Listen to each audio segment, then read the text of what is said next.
This is the Lawrence County SportsNet, powered by LCAT. Gold heading back to Lawrence County. Your home for the County of Champions. Settles under it. The senior makes the catch. Perfection. Neshannock, again, are your Class 2A state champions. Force out the third, and that will do it. Mohawk is your 3A softball champions.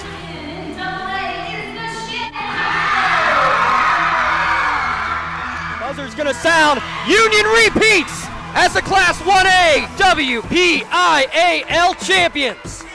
The top local athletes and the top sports moments all featured here, live or archived at lcsportsnet.com. The sideline getting by one defender, and he's going to go all the way. By Harrison. Harrison on the ground finds Blundo. Blundo rolls it in, up and good for two. Shallow right field, giving a run, a sliding catch made. Down to 6 on the play clock. Here's the snap in the hole. The kick is up. The kick is long enough. It is good. That's fly ball deep right field. Get out of here. Hope running for his life.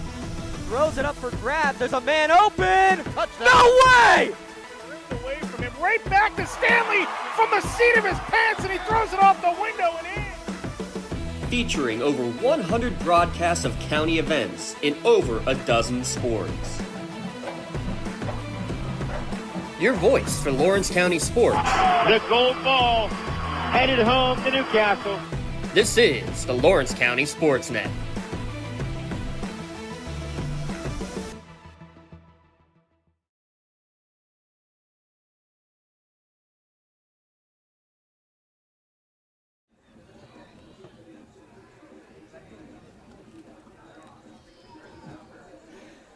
Coming to you live from Bob Legge Stadium. It's high school football here on the Lawrence County SportsNet, powered by LCAP. As tonight we have the Neshannock Lancers hosting the Rochester Rams in the opener for Class 1A's Big 7 Conference action. With Eric Thomas alongside, I'm James Dotson. Glad to be back here on a dry night. Eric Thomas here at Bob Legge Stadium to kick off conference play, and everybody's dried off the uniforms. We're ready to roll for a brand new conference season, and it is a brand new season. This is essentially all that matters now at this point. Yeah, you really sense a different vibe from some of the area teams who, you know, in Union's case, didn't really play a lot of their starters the whole game in some of these preseason games, not preseason, but non-conference games. You just sort of sense a different vibe from some of these area teams now that it starts to become real. They have a chance to win a conference title. That's the first step if they want to take championship runs.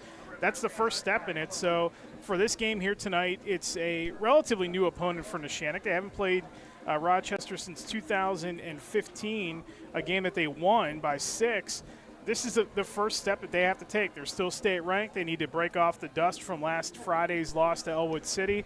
They need to come out and play good defense here tonight, but you just sense a different mode between a lot of these teams now because this is the first real step that they can take towards a title. It's the first title that they can win. Then you go to a district title. Then you possibly go to a state title. The journey starts here tonight for everybody. Yeah, and in talking with both coaches before the game, turnovers is, I mean, it's always a key, no question about it, but turnovers are going to play a big factor in this one. You look at Neshannock, a couple of costly turnovers in Elwood City territory and a couple of turnover on downs late in the game. Rochester, on the other hand, I mean, they're banged up. That's putting it very nicely. Missing 3 of their top contributors offensively. And the other issue with it as well here, Eric, is they struggle. When you lose your quarterback, you put somebody new under center. They had 4 mishandled snaps plus 4 other turnovers in their loss Saturday against Western Beaver. They're just looking to try to get some consistency on the offense. Yeah, and they're going to go tonight with a backup quarterback in Braden Seagate, and he's going to replace Patrick Babel, who's out of this game. Now, Babel hasn't been great. They haven't really thrown the ball. I think they've thrown the ball for, negative yards in the first couple of games this year. Didn't play a third game because of weather. But in the 2 games they played, negative yardage passing. They've been down on the field tonight working with him, specifically with a coach holding his hand when he snaps the ball to him to make sure that he has a better grip on those snaps. That's going to be a costly thing here tonight. We saw last Friday on this very field, before and after the rain delay, Neshannock taking advantage of the shorter field against Elwood City. This team has big play potential all over the place. You don't need to help them out anymore by giving them the short field to work with. That's what Elwood City did last week. That's why that was really a game, if we're being 100% honest, as late as it was. Rochester's going to have to control those turnovers tonight. If they don't, it's going to be a long night. They're already up against it tonight with some of the personnel out, but they cannot give Neshannock any short fields. We're going to take a break. When we come back, we'll continue our pregame show. We'll eventually have conversations with both Coach Matzook and Coach Bonjavengo for the Rams and the Lancers. We'll step aside. Big 7 conference in Class 1A football beginning at the top of the hour here on the Lawrence County SportsNet, powered by LCAP. Just like going to the doctor, our homes need a checkup too. If your home is not properly weatherized, you could be at risk for symptoms that cause unhealthy ailments and higher utility bills. The Weatherization Assistance Program is the key to reducing utility costs and increasing comfort in your home. Services include an in-home energy audit to inspect your furnace and hot water tank, check for air sealing around windows and doors, and ensure adequate insulation and ventilation. Learn more at lcap.org or call the Department of Healthy Homes to get your checkup today. For 20 years, Melee Chiropractic has treated athletes of all ages to help them get safely back to the top of their game. Melee Chiropractic has 3 full-time doctors in their office, and all 3 are former area athletes who have had to battle injuries throughout their careers. They want to help you get safely back on your feet. But more importantly, help stop the injuries before they happen. Prehab before you rehab. Attention all high school student athletes. During your sports season, a $30 visit to the Melee Chiropractic office includes an adjustment and/or all therapy is necessary. From the athletes of tomorrow to the weekend warriors and everything in between. Let Melee Chiropractic keep you in the game. Looking for a unique way to expand your business? Advertise on the Lawrence County SportsNet and be seen by thousands of viewers in the area and around the country on over 100 broadcasts each year. Visit lcsportsnet.com and click Advertise with LCSN.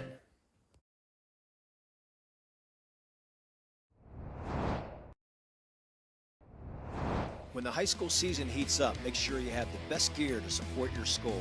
Head to the Red Zone on Wilmington Road in Neshannock for all your county sporting apparel needs. From sporting goods to custom apparel to embroidery and more, the Red Zone has it all. Quality gear for all 8 schools in the County of Champions. Stop by and enter the Red Zone or visit them online at theredzonesports.com. Score big at the Red Zone. Contractors, the Department of Healthy Homes needs you. From small to large residential projects, you can help families live safer and healthier with the quality work you do. It's rewarding in more ways than one. Call LCAP's Department of Healthy Homes today.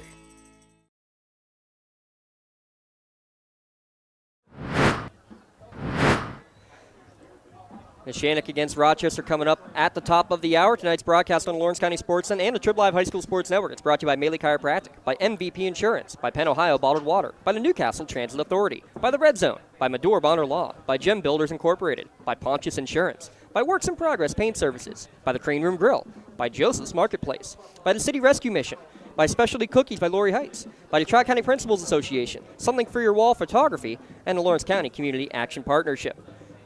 2-1 Neshannock, 0-2 Rochester, and the offensive woes, Eric, for Rochester beginning of the year. It's not something you're typically seeing from a Coach Matzook team. His 25th year here at Rochester. He's got over 200 wins in those 25 years, 39th total year with the Rochester program. But just when you have 6 points in your first 2 full games, they also played 2 plays of a third game, but essentially 2 games, 6 points.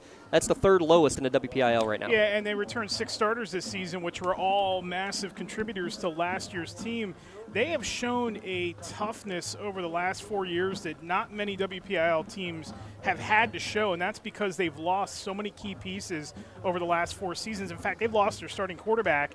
This is now the 4th straight year that they've had a starter go down at some point in the season. That's like it's horrible to lose a guy for a quarter in this conference and in this district, but I mean, they're losing guys for big chunks of the season, and they're still rallying to make the playoffs. They're still rallying to make a run. When that whole thing started a couple years ago, they made a run all the way to the semifinals in the WPIL tournament. So this team is built on toughness. It's built on the expertise that Gene Matzook has in the sideline. He's a championship coach. This is a championship program. It's just unfortunate what's happened to him the last couple of years, and it bites him again this season, and this is not the right time for that to happen. They are not going to be able to really keep their head above water much if they have these 3 key components out more than a couple of games. And already you're up against it being up in the first conference game of the season because of how the playoff format is going to shake out this season. So real quick, let's look at the three main guys who are out. The quarterback you mentioned, Patrick Babel, a junior, his first year starting. He was injured in the last game against Western. He will not play tonight. Antonio Laurie has not played it down this season. That's a 3-year, about to be a 4-year starter at running back and linebacker. He was turning heads as a freshman. Honestly, you mentioned that game they made it to the semis, ended up losing to Union. The reason why that game was close was because he alone, spying Braylon Thomas, kept them in the game minus the one play with about a minute left to go in the game. And then Carter Mason, thought to be probably one of, if not the lead back for Rochester this year. He got hurt in game number 1. We've not seen him back yet. So those are your 3 top cogs in your offense, and your quarterback and your 2 main runners. It's going to be a next man up mentality for sure. And when you look at the other side for Neshannock, it's you almost got to say they're ready for a next man up, not because people are injured, but just because they have a lot of young guys who are challenging to get on the field right now, Eric. Yeah, we're going to see Sam Flora take a bigger role tonight offensively. He's been out there a lot defensively for the Lancers the first couple of weeks. You know, the other thing about last week's game, James, that really stood out, and this was a credit to Elwood City's defense, they didn't let Dom Cubelis do a thing in that game last Friday night. And you wonder what the weather and how that all played a factor in it, because Gino Mazzocco didn't attempt to pass in the second half. But Cubelis tonight, we've already seen his electricity this season, especially against Mohawk when he had the 3 touchdowns. They're going to have to try to get him the ball tonight. And if you're Rochester and you're looking across the field tonight against this Neshannock team, you have to take a couple things into consideration. We talked last week about how they're almost unbeatable on this field. Yeah, they lost for the 10th time on this field in the last 10 years. That's averaging 1 a year for 10 years. That's incredible. The other thing you got to think about is, man, that team is going to be really ticked off. And we're already up against it with these injuries, and we're going to have this team coming into their home field wanting to get that bad taste out of their mouths from last week. We've seen these 70-yard plays and these 60-yard plays that they've put on the board all season long already, only a month into it. That's a lot to really soak in if you're Rochester. But, again, I go back to the point. Championship head coach and a toughness that this program has put together. Neshannock is going to get their best shot here tonight regardless of who's in the lineup. I'll just put it this way. When I was down there talking to coaches before the game, it sounded more like a practice, the way that they were lining up and heavy hitting each other. This means a lot to them. Like you said, only a handful of losses at home in the last 12 years. They're going to come and avenge it, and I believe you have that number in the last 12 years of how many times or what their record is in that game after having a loss in the last 12 years. Yeah, it's a pretty interesting stat. First off, they're 38-10 at home the last 10 seasons, which is remarkable. They're still a top 10 team in the state of Pennsylvania, and I think I told you that we tallied it up, and they're 6-4. I think it is after a loss. I'd have to actually dig the stat up, but it's a remarkable number. It's 6-4 after a loss since 2019. They had consecutive losses to end 2022 and begin 23. So some of that number is losing the playoff game, and then it carries over to the next season. You know, they lost to Steel Valley and Sharon 22-23. That's the last time that this team has lost consecutive games. That is an impressive run, and that there is no shame. That Sharon team was pretty good in 23, and Steel Valley was really good in 22. So no shame in any of that, but 6-4 coming off a loss. And that's, you know, when that stat to me, if you lose back-to-back games in the season, you almost understand it because guys get hurt, you know, momentum, things start to just kind of stick in the mind of the players. But when you've had that gap, that 9-month gap between your losses, and you come back and then lose again, you know, that to me is, I think, more of a detriment than it is when you lose back-to-back in the regular season. You still have time in the regular season to correct it. You've had 9 months to think about a loss, and then you come out and lose another one. So that 22-23 swing there with Steel Valley and Sharon, I think is actually the worst of those 10 games. But 6-4, they're going to try to shake that tonight and make it 7-4. And if they do that, you know, I think this team's going to get back on the right track. We're going to take a quick timeout. When we come back, we'll have our Axe pregame interviews. We'll get a chance to talk with Coach Matt Sook of Rochester and Coach Bonjavingo of Neshannock when we return on the Lawrence County SportsNet, powered by LCAP. When it comes to shopping for insurance, there are thousands of options out there. MVP Insurance proactively shops and compares your policies to find the best coverage and rate. Josh Mathur and David Verratti want to provide you with the level of personalized service that you know that you are the MVP of their agency. They simplify insurance so you can live stress-free. Visit one of their locations in Zingleopole or in New Springfield, Ohio. Call MVP for the win. Proud sponsor of the MVP of the game on the Lawrence County SportsNet. Works in Progress Painting wishes a successful and satisfying season to all the Lawrence County sports teams and athletes. Work hard and bring honor to your team, school, and family in how you play. Joe Wright and his family have been providing painting, window cleaning, and other property services for business and homeowners in the Lawrence County area for over 10 years. Their goal on every project is to provide a meaningful service that honors their customer, God, and their family, and to have fun while doing it. Works in Progress is now booking interior painting projects for both residential and commercial projects. Call Joe today at 724-714-4294 to discuss your next project.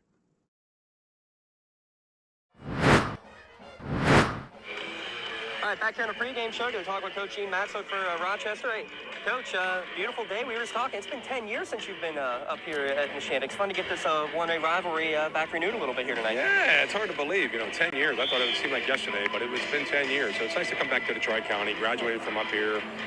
Get to see my former coach, Coach Bonjavingo, and so it's a nice little reunion with all that. So, but it's nice to be back. Yep. Yeah, we got to talk with the whole trio of Bonjavingo. Yeah. Talk about being able to enjoy exactly that. Your former coach, but also kids that you probably seen coming up in that regard. I seen Coach all the time. He coached me in high school, so it's nice to see him. And then of course his son, Frankie. Known him for years. And of course now the grandson's up here, and he was the one that was recruiting, so he usually come down to Rochester all the time, and I'd see him all the time and ask him how the family was. So, so it's always good. They're good, great family.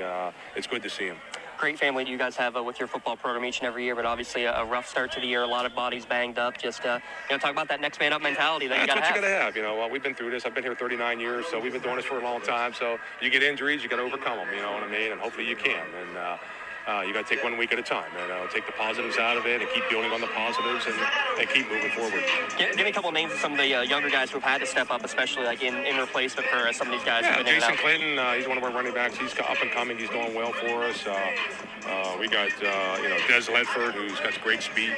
And so, he's going to help us with all that. So, in our linemen need to take another step up. So, we need to play Rochester football and play fundamental on defense, and hopefully we can play well tonight. What's the biggest thing you need to see improvement-wise from those two non-conference games tonight to be competitive not only tonight but all year long? I think offensive consistency. That's where we're lacking a little bit. We're not getting a lot of offensive consistency where we're keeping the chains moving. We can't go 3 and outs, and so we have to get better with our front seven, and hopefully we can take a step tonight.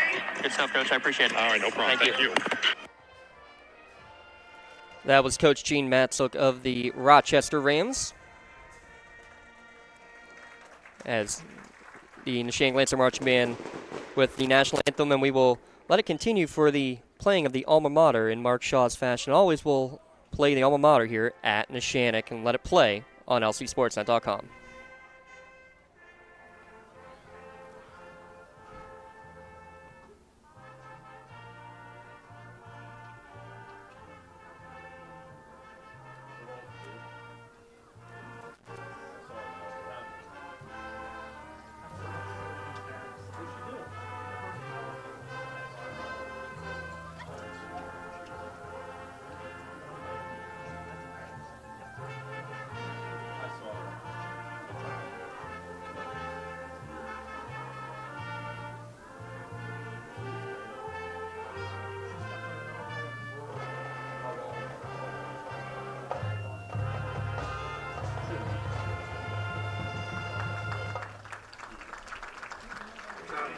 Back here on the pregame show, Axe interview time. Get a chance to talk with Coach Michael Bonjavingo here from Neshannock. Coach, obviously, crazy wet one last week. Got to put it behind you. The real season starts right here and now in conference play. Just talk about the week leading up to today.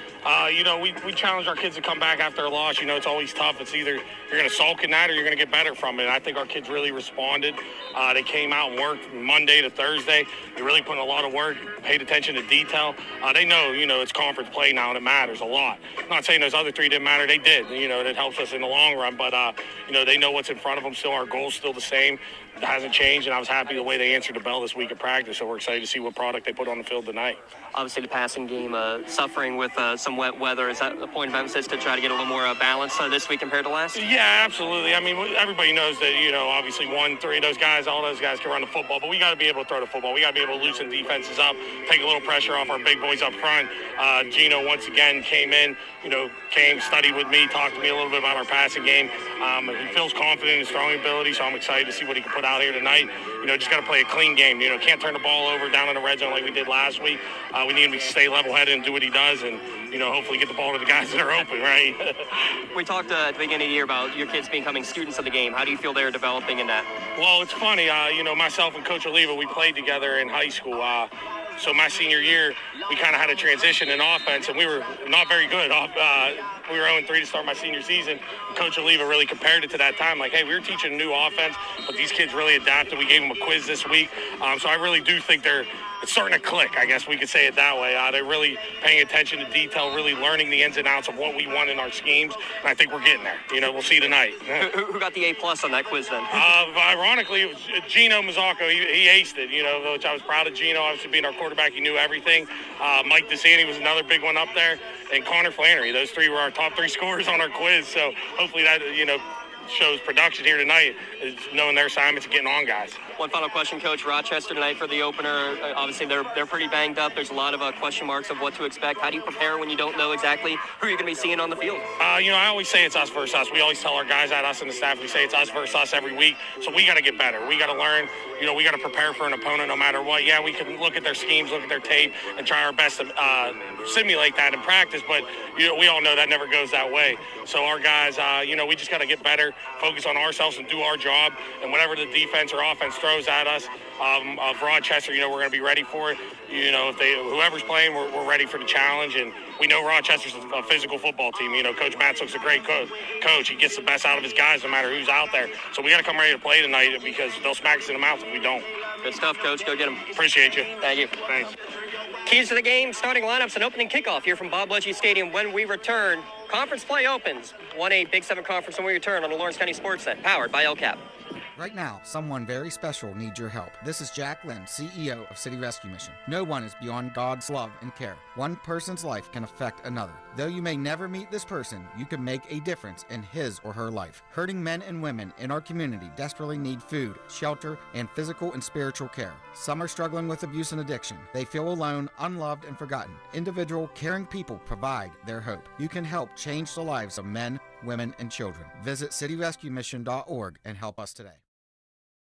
GEM building contractors and developers have a proven record of performance on any size project. They bring value, local craftsmanship, expert management to meet any challenge. From design construction, from inspection to budget estimation, GEM Builder has been building our community for 70 years. When it comes to protecting those you love, the businesses you've built, or the things you've earned, you need someone you can trust. Who better to protect your interests than a local insurance agent?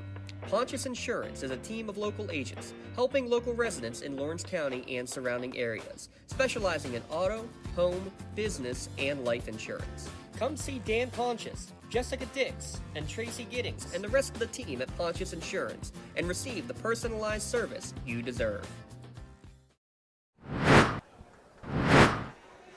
Thanks again to both Coach Matzook and Coach Bonjavengo with those Axe pregames interviews. Axe, they're here to get you there. Lawrence County's door-to-door transportation service, open to the public. They take people to work, play, and anywhere else they want to go. Call 724-652-5588 for more information. I'm James Dotson with Eric Thomas here alongside. And Eric, it was really cool. But in the pregame, there was about a 10-minute conversation. The head coaches always meet and chat with each other, but Coach Matzook with all 3 generations of Bonjavengo family out there. A real fun conversation. I was able to eavesdrop a little bit on it and just enjoy the talking of the good old days. I mean, Coach Matzook played at Shenango, almost 50 years ago now, as crazy as that sounds. But just a lot of fun to see those guys kind of reminiscing about the days back at Shenango High. And if you're Mike Bonjavengo, you are still kind of soaking all this in as a head coach. I mean, it's different when you're an assistant and you're out there and you have a job to do or coordinate a certain position, or maybe you're the offensive coordinator, special teams, whatever the case. You don't really get those chances to talk to many of the guys. Maybe you talk to an assistant on the other side, but I think he still is sort of soaking this all in, kind of like a kid. He gets out there and he's having fun and he wants to pick these guys' brains, and it's interesting. I mean, Gene Matzook is, when he is all said and done, he is one of the best coaches ever in the WPIL. There's no question about that. I think a lot of guys look up to him, and that's just a nice moment that he was able to share with him and his family out there at midfield with one of the best coaches to ever have done it. Neshannock making their way out onto the field. Why don't we take a look at today's keys to the game? They're presented by Works in Progress Paint Services. They're now booking interior painting projects for both residential and commercial properties. Let's start with Rochester. It's obviously got to be a next man up mentality. The turnovers killed them in the last game, but the stat of the night, 3 passes for negative 11 yards on the season. They got to find a way to have a threat of a pass. You can't have 10 or 11 guys in the box each and every play against you. No, and again, you're going to have to do it without your starting quarterback, Patrick Babel, who, yeah, he's the guy that's thrown for those negative yardage, but now you're putting all the onus on a 5'8 sophomore in Braden Sejet, and we'll see what happens. He didn't have the greatest warm-up out there tonight. He was a little high, and actually he was a lot high on most of his throws. They had to work with him on the snap. You mentioned the issues with the snap earlier in the pregame show, so he's a work in progress tonight. Might not be a bad idea to cut him loose and let him try to air one out early in the game, get a little bit of confidence. It's one of those things where if he hits a couple early, that might snowball. He might be able to start playing really well for him. On the other side for Neshannock, a strike quickly mentality. It was a point of emphasis. We talked about it on Wednesday on the Penn Ohio Bottled Water podcast there that they need to come out strong right off the get-go. The slow starts have kind of hampered Neshannock at times this year. They were able to get wins in the first 2, but just falling behind twice against Elwood City was too much to muster. Yeah, and then they had the delay where all their momentum was sucked away in that game last week too. I mean, you're talking about a team that was red hot, probably unstoppable. Go to a locker room normally at halftime. Yeah, Elwood City's going to adjust, but you're talking a 45-minute delay, and all the momentum on that Neshannock side just came undone in that long, lengthy delay, and then you have to kind of adjust. You don't know what's going on with the weather. You don't know if you're coming back out. You got to keep looking outside to make sure there's no lightning, all that. So they got really crossed up in that delay last week, and that hurt them, I think, long term. The other thing for this Neshannock team is you're looking at it right there. They have got to stop the run tonight because 200 yards to one guy last week who was the offense for Elwood City. That cannot happen tonight. That can't happen at any other point during the season, but tonight, especially coming off a loss, they can't give up that kind of number again. Well, I mean, not just last week, though. Week 0 against Mohawk, they ran the ball up and down the field. Against Union. Union, with that small offensive line, was able to get a good chunk of yardage. Thompson was over 100 yards, and Gianni Million was over 100 yards. So, really, you've had a 100-yard rusher in all 3 games. I think the goal on the whiteboard would have to be saying, let's keep it as a team under 100 yards tonight. Let's go and make a statement here in the trenches. I think there's a big difference defensively in your mindset, though, when one guy, Chris Smiley did not have a great game throwing the football last week. The best pass that he threw was to the guy who ran for 200 yards in that game in Palmer McCain. I really think, though, that your mindset changes because in those other 2 games against Mohawk and Union, they knew that they could just get it right back. They could give up the big runs or they could give up the large, yardage on the ground, but they knew they were going to score in those games. There wasn't that sense of it last week. It was a controlled style of attack that Elwood City had with Elijah Palmer McCain. I think the mindset defensively is a little bit different when it's one dude who just does it to you and there's no answer for him, and they keep calling his number repeatedly as opposed to getting in the shootout. Where Neshannock's look comfortable in 2 games, you don't want to have a shootout, though, consistently. You can't win like that either. Those are your works in progress keys to the game, and the big key there. It's time to let Dom Cubelis do what Dom Cubelis does. He scored 3 touchdowns in 3 different ways in the Week 0 win against Mohawk. He's been almost non-existent since. Just haven't really called his name much at all, Eric. Yeah, and only got 1 reception last week. He does have 2 interceptions on the season defensively, so he's been effective on that side of the football too, but they really got to get him involved early in this game. And I think the other guy that if Gino Mazzocco is going to throw the football tonight, and we do expect a heavy dose of ground game from them with Anthony Eakin, and also we've been told Justin Edworthy's going to play a lot on both sides of the ball. He's a talented runner that they haven't gone to a whole lot, but he is good enough that if they needed him to be a bell cow, he could probably do it right now. But the other guy that if Gino throws the ball to that I think, and we can talk about Braden Montgomery all we want, Ashton Allison really seemed like they were trying to work him in to the passing game last week. They looked for him a couple times in that game. He's the other tight end. He's the other threat. So if they want to take away Montgomery or try to, watch out for Ashton Allison tonight. Maybe a big play somewhere to set them up early in this game if they want to get their passing game back on track. A little behind schedule already. We're going to try to keep you updated on the other games going on across the county and across the entire WPIAL. The other games in the Big 7, Shenango traveling to a talented Northgate team. They're a team to watch out here for in the Big 7. Summit Academy traveling to Southside Beaver. The other team, Laurel, non-conference play against Bishop Canavan. The other games across the county, big one between Mohawk and Elwood City. We'll keep you on that one. They've already kicked off, and Elwood City already has a forced turnover in that game against Mohawk. The other ones, non-conference action, Newcastle traveling to York. And tomorrow, a 1 o'clock kickoff as Wilmington travels to Kennedy Catholic. Think that Rochester is banged up and low on numbers. Kennedy Catholic, supposedly, they're up to 15 that they can dress, but a couple injured and one suspended. I think they're going to be dressing 12 or 13 yet again in that one. But here, Rochester wearing their road whites, the script Rams on the dark blue helmet. Neshannock all red with the white and gray striping with the silver chrome lids.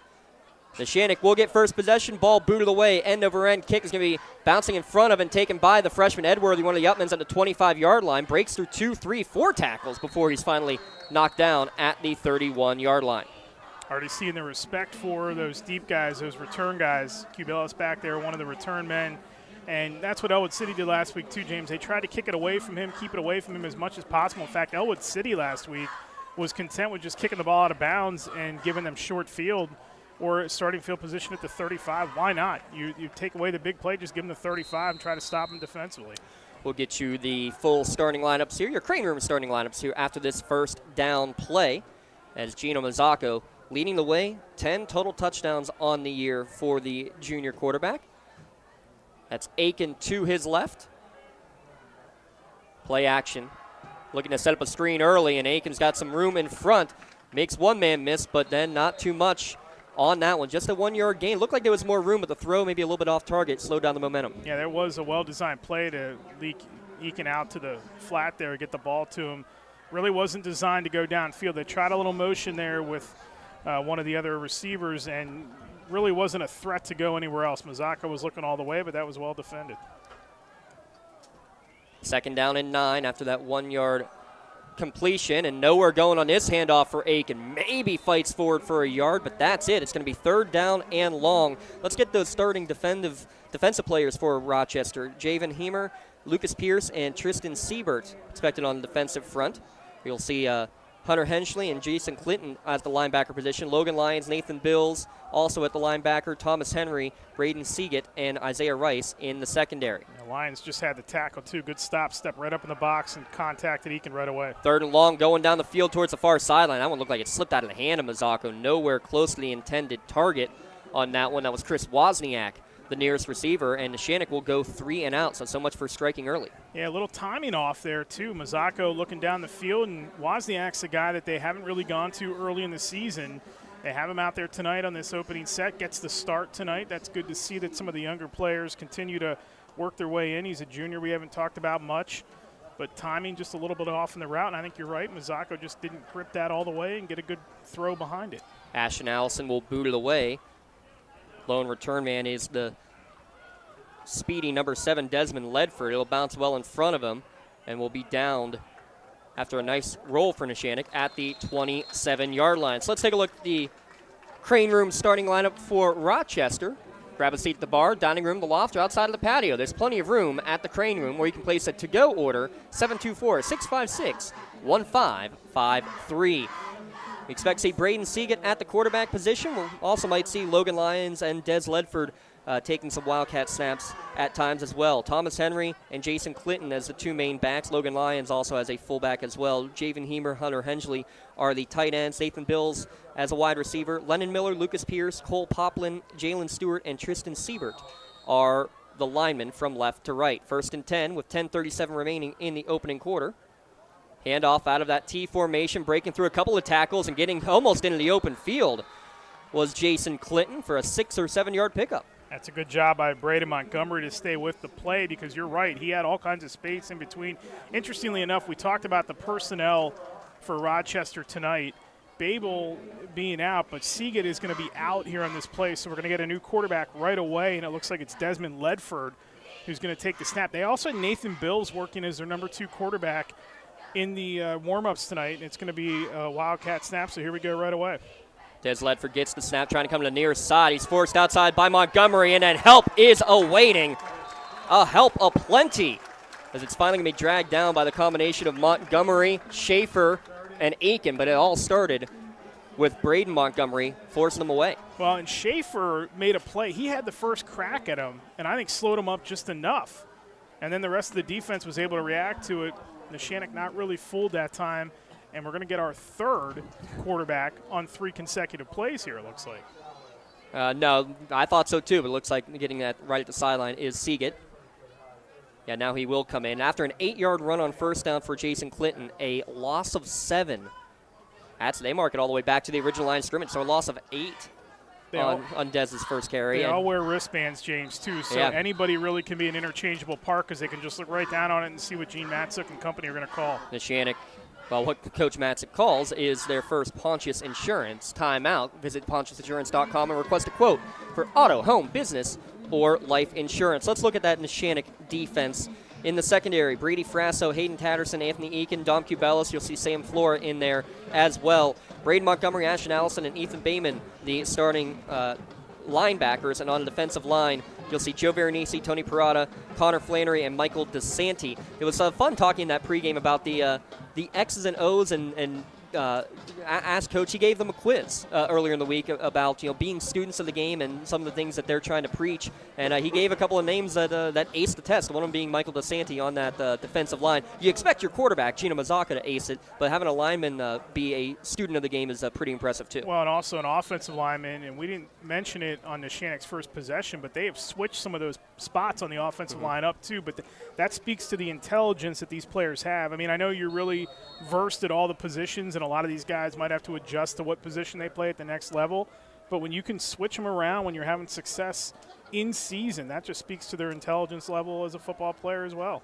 9:15 remaining in the first quarter. 3rd and 10 as Seagate rolls out to his left, throws across the body over the middle, caught right near the sticks, fighting for the first down. It looks like he's going to get there is Javen Heemer.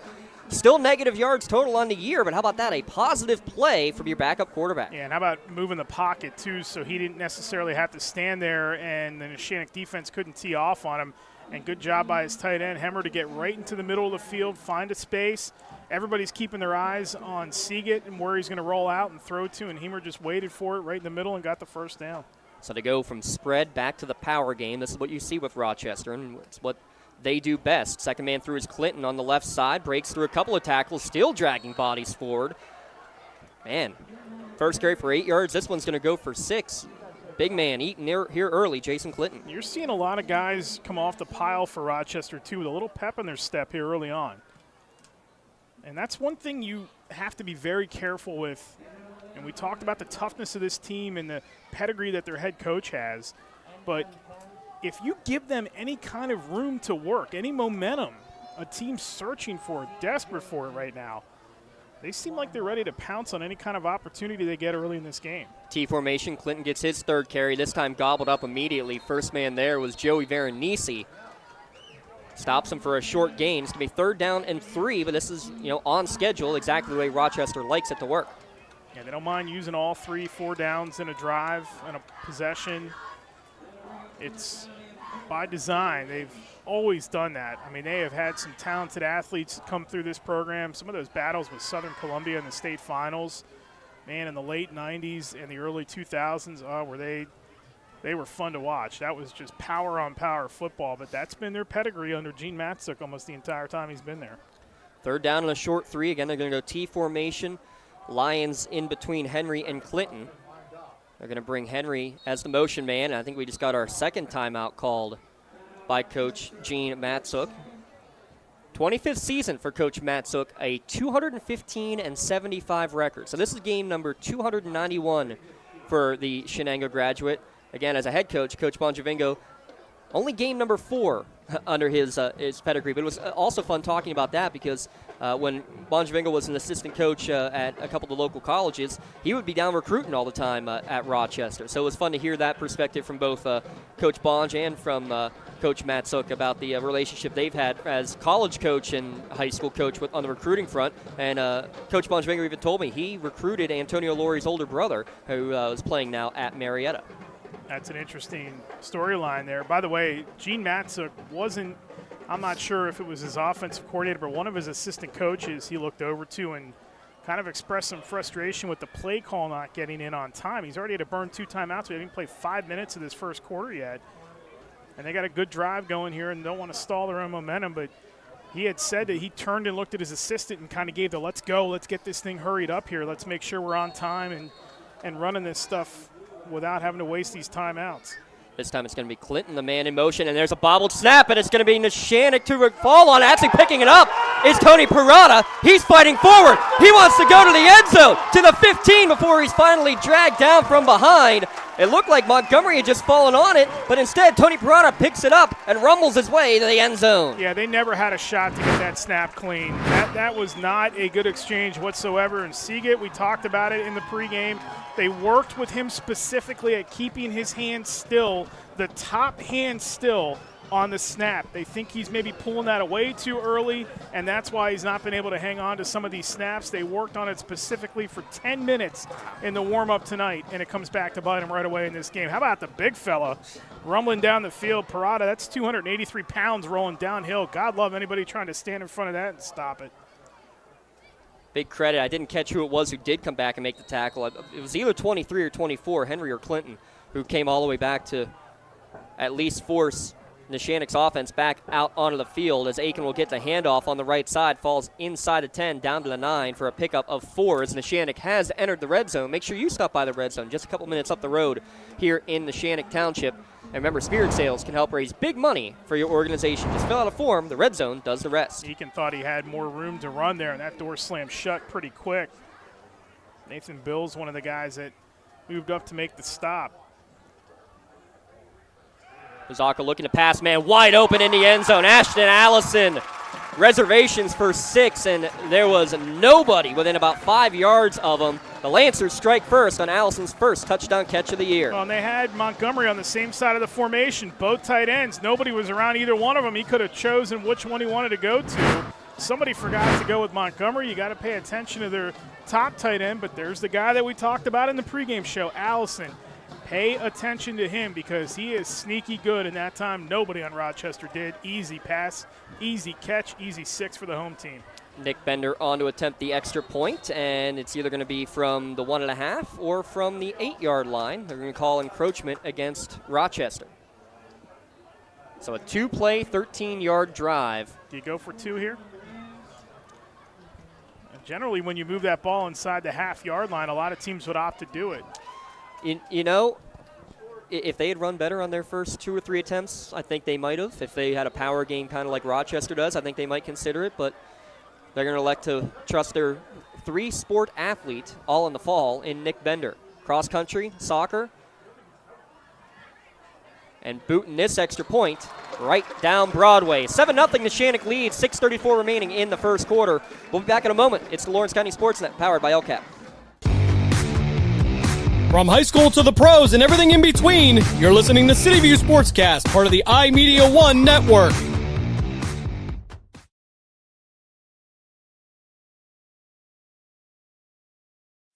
Don't get left out to dry. Call the Penn Ohio Bottled Water Company for the fastest and most efficient bottled water delivery service in the area. Penn Ohio offers bottled water ranging from 16.9-ounce bottles to 5-gallon jugs, perfect for your next event or office water cooler system. Also, don't forget to ask about their custom labeling options. Visit PennOhioBottledWater.com for more information and to get a quote on their delivery services. Whether it's at home, in the office, or on the sidelines, Penn Ohio has you covered.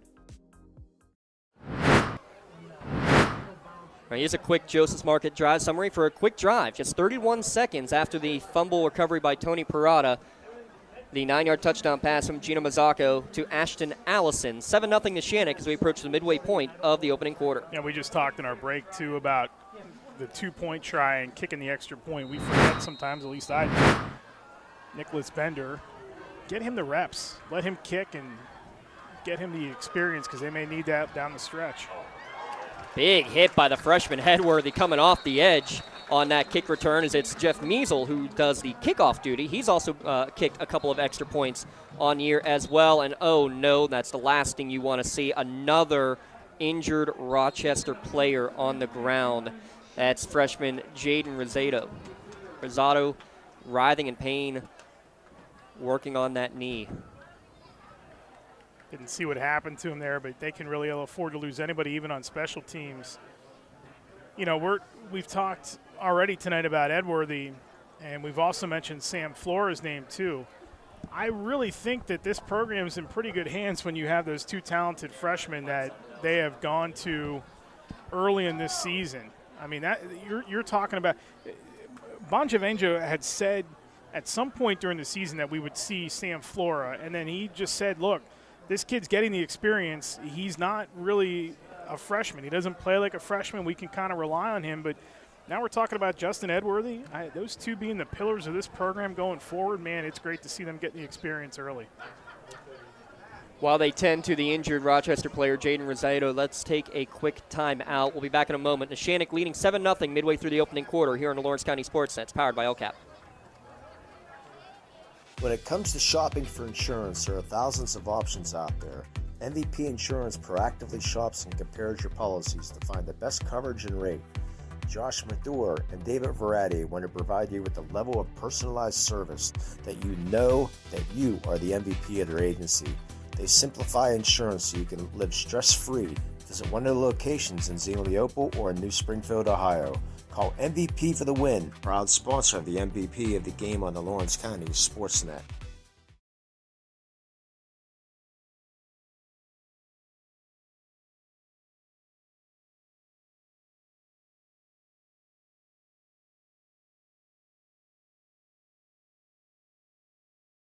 Thank you for calling Axe. Where can we take you today? To work, to the store, to Grandma's house. Axe can get you there, but it's much more than a ride. It's a joyride. I'm helping people. I'm getting them out of their house. I'm taking them to their doctors, to the grocery store. They say I'm entertaining. Okay, we laugh, we joke, we sing, we tell stories. They're like family to us. Even if it's the same day, to schedule your joyride, call Axe today. Joseph's Marketplace is Newcastle's favorite family-owned hometown grocery store and coffee shop. Fresh meats and produce, full-line deli, homemade foods, and much more. Joseph's Marketplace has hot foods prepared every day. They also have Newcastle favorites like grape leaves, hummus, and wedding soup available daily. Follow Joseph's Marketplace on Facebook and Instagram for daily updates or stop in to see what's cooking each day. Come hang out at the brand new cafe and bakery, full of great coffee, drinks, sandwiches, snacks, sweets, and free Wi-Fi.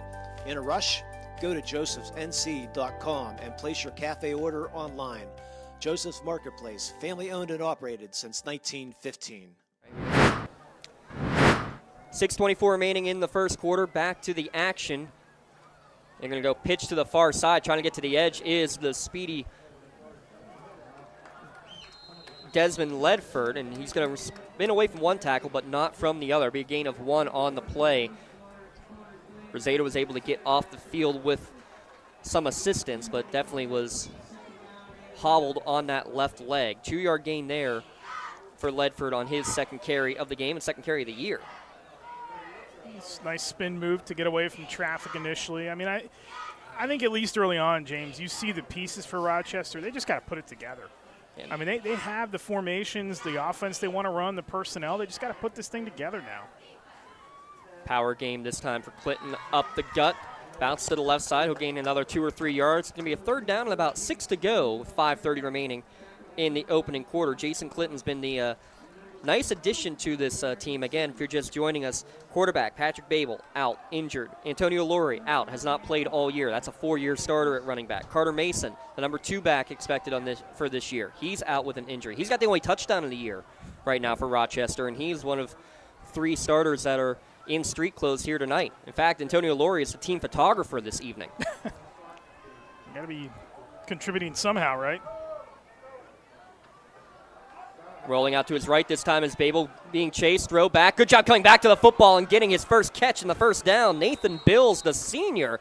Tell you what, passing game doesn't look half bad. Rolling the pocket, Eric. No, it doesn't, and that's been the key to it so far on a couple of attempts is rolling the pocket out because they don't know what to expect from Seagate or any of these guys behind center. They prepared for Patrick Babel and had film on him, but if you don't know what to expect, you don't know if this kid's going to take off and run, if he's that kind of scrambler.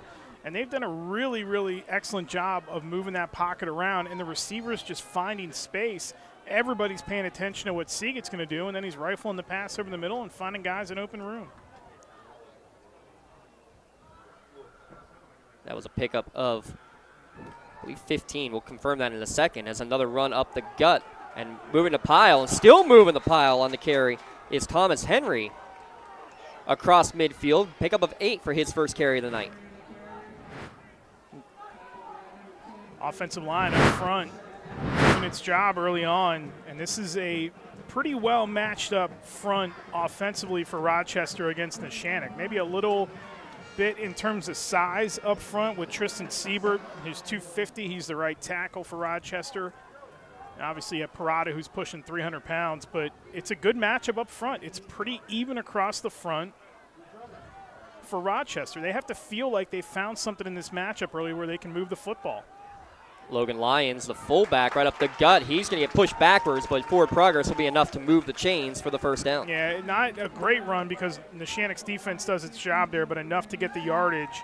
But that's what Rochester really needs to focus on. Get first downs. It doesn't matter how you get them early in this game. Keep ahead of the sticks. If you have to get 2-3 yards on first down, 2-3 yards on second down, and then pick up the rest on third, do it.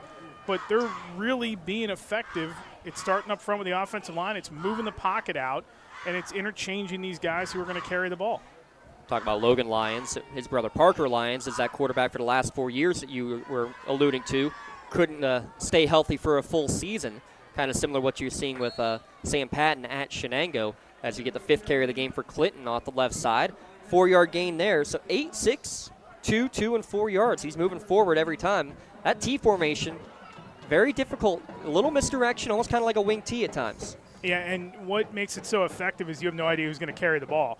Now, they've really focused a lot on the left side of that offensive line early on in this game, and that's Lennon Miller, who's over there, 6 foot, 245 pounds, and your left guard is Lucas Pierce, who's your biggest lineman at 260. So they feel comfortable trying to run on that left center, left side so far, and here's another one to that side again.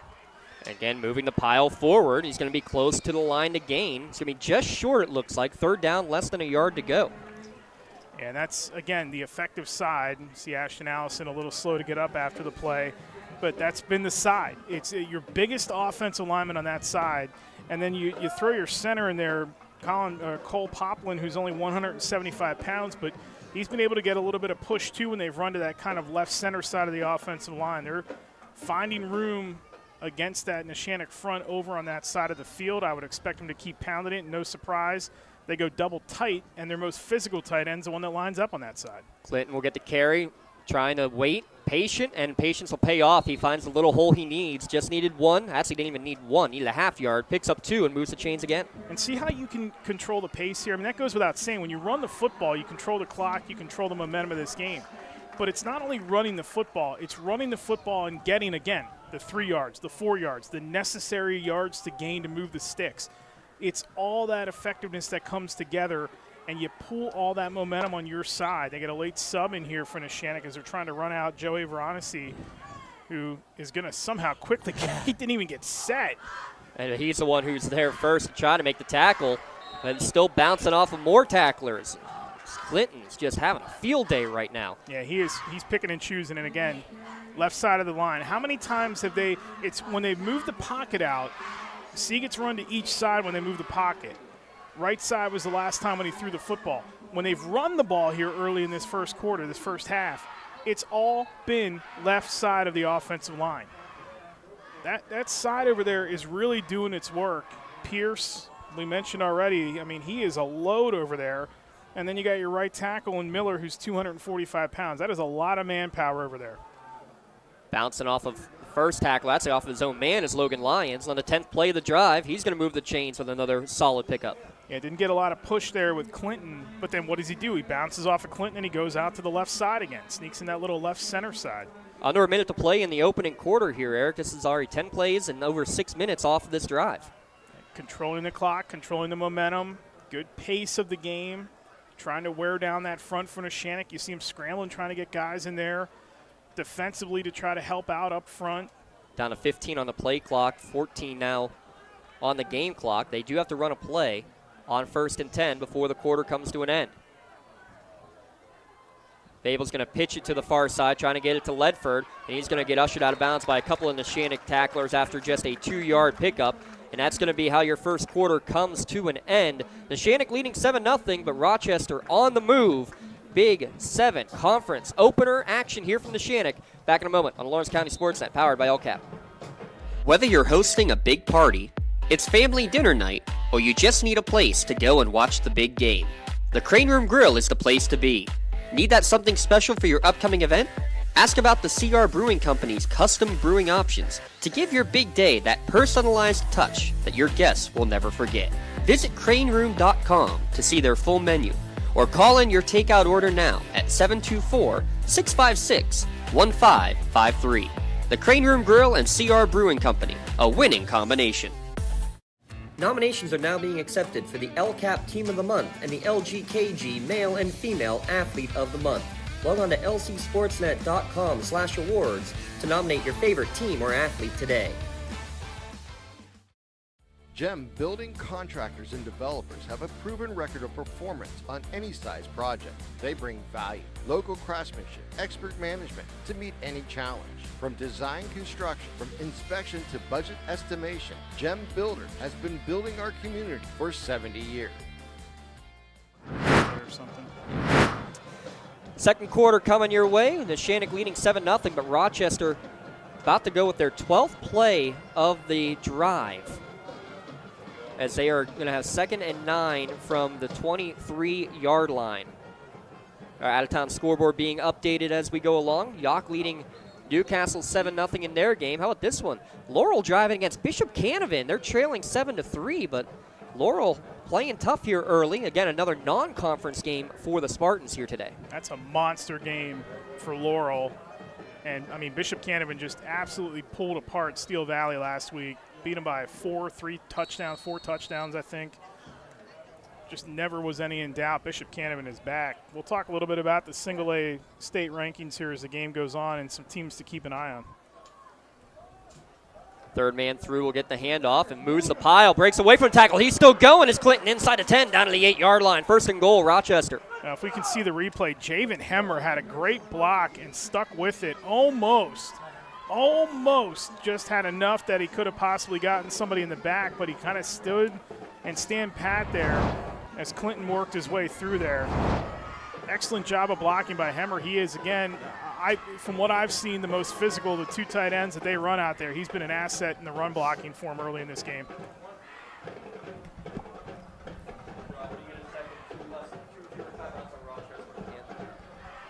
First and goal from the 8, that T formation again.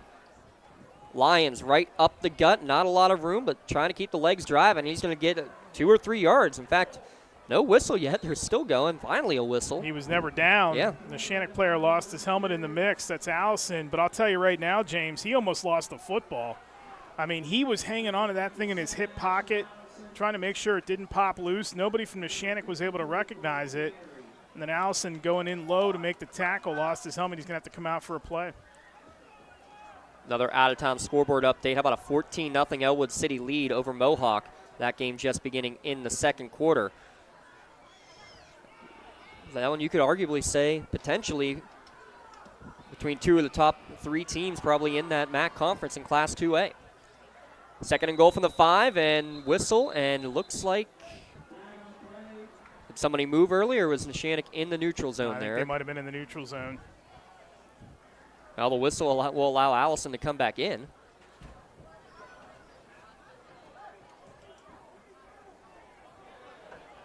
There is the call for encroachment on the offense. How about that? So the offense was the ones who were in the neutral zone.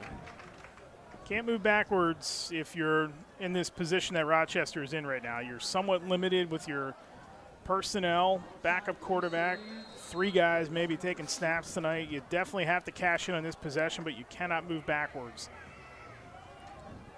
14th play of the drive, Eric, too. They're not taking any chances, but this would be the perfect spot right here to run a little play action. Move the pocket again with Seagate and get somebody on the back end of the play to catch a wide open pass. They're going to try to run to the far side, kind of losing his footing there on the carry was Thomas Henry, able to get back inside the 10.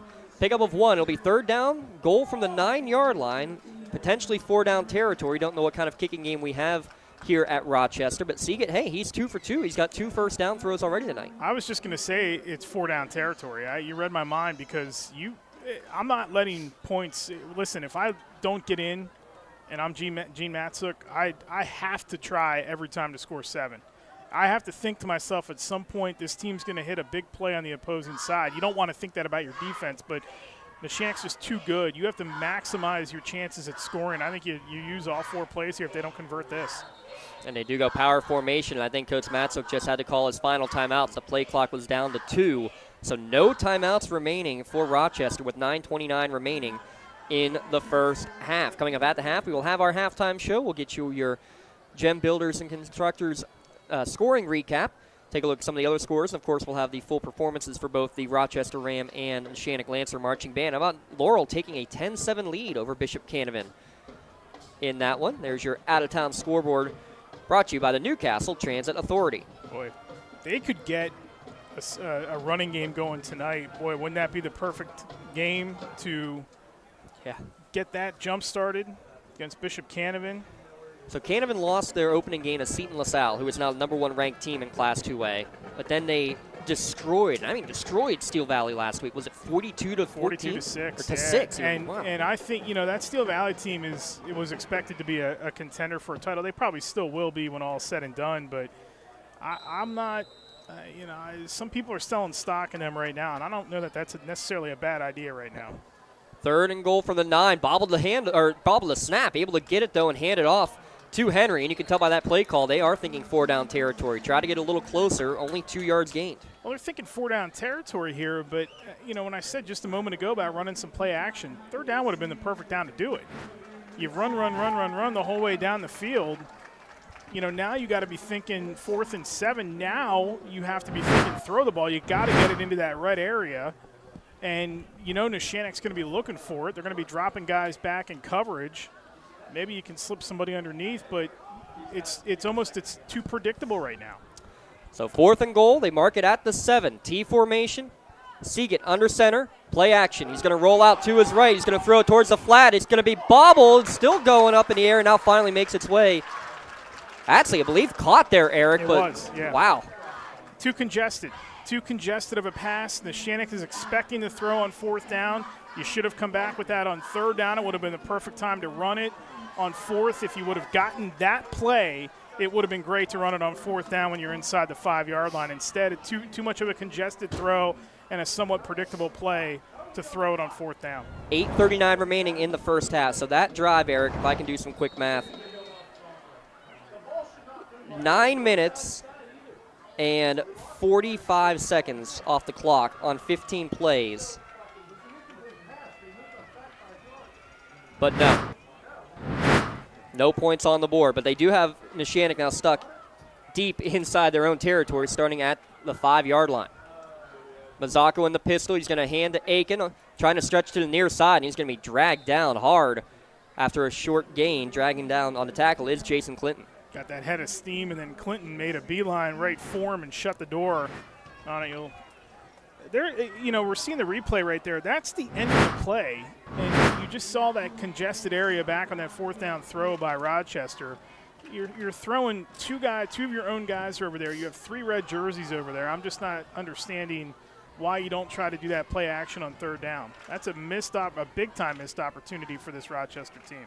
Neshannock's defense able to hold firm. They're going to go a little pitch patch forward. This is a forward pass to Dom Cubelis. He's going to get out to the 10-yard line, and that's about it.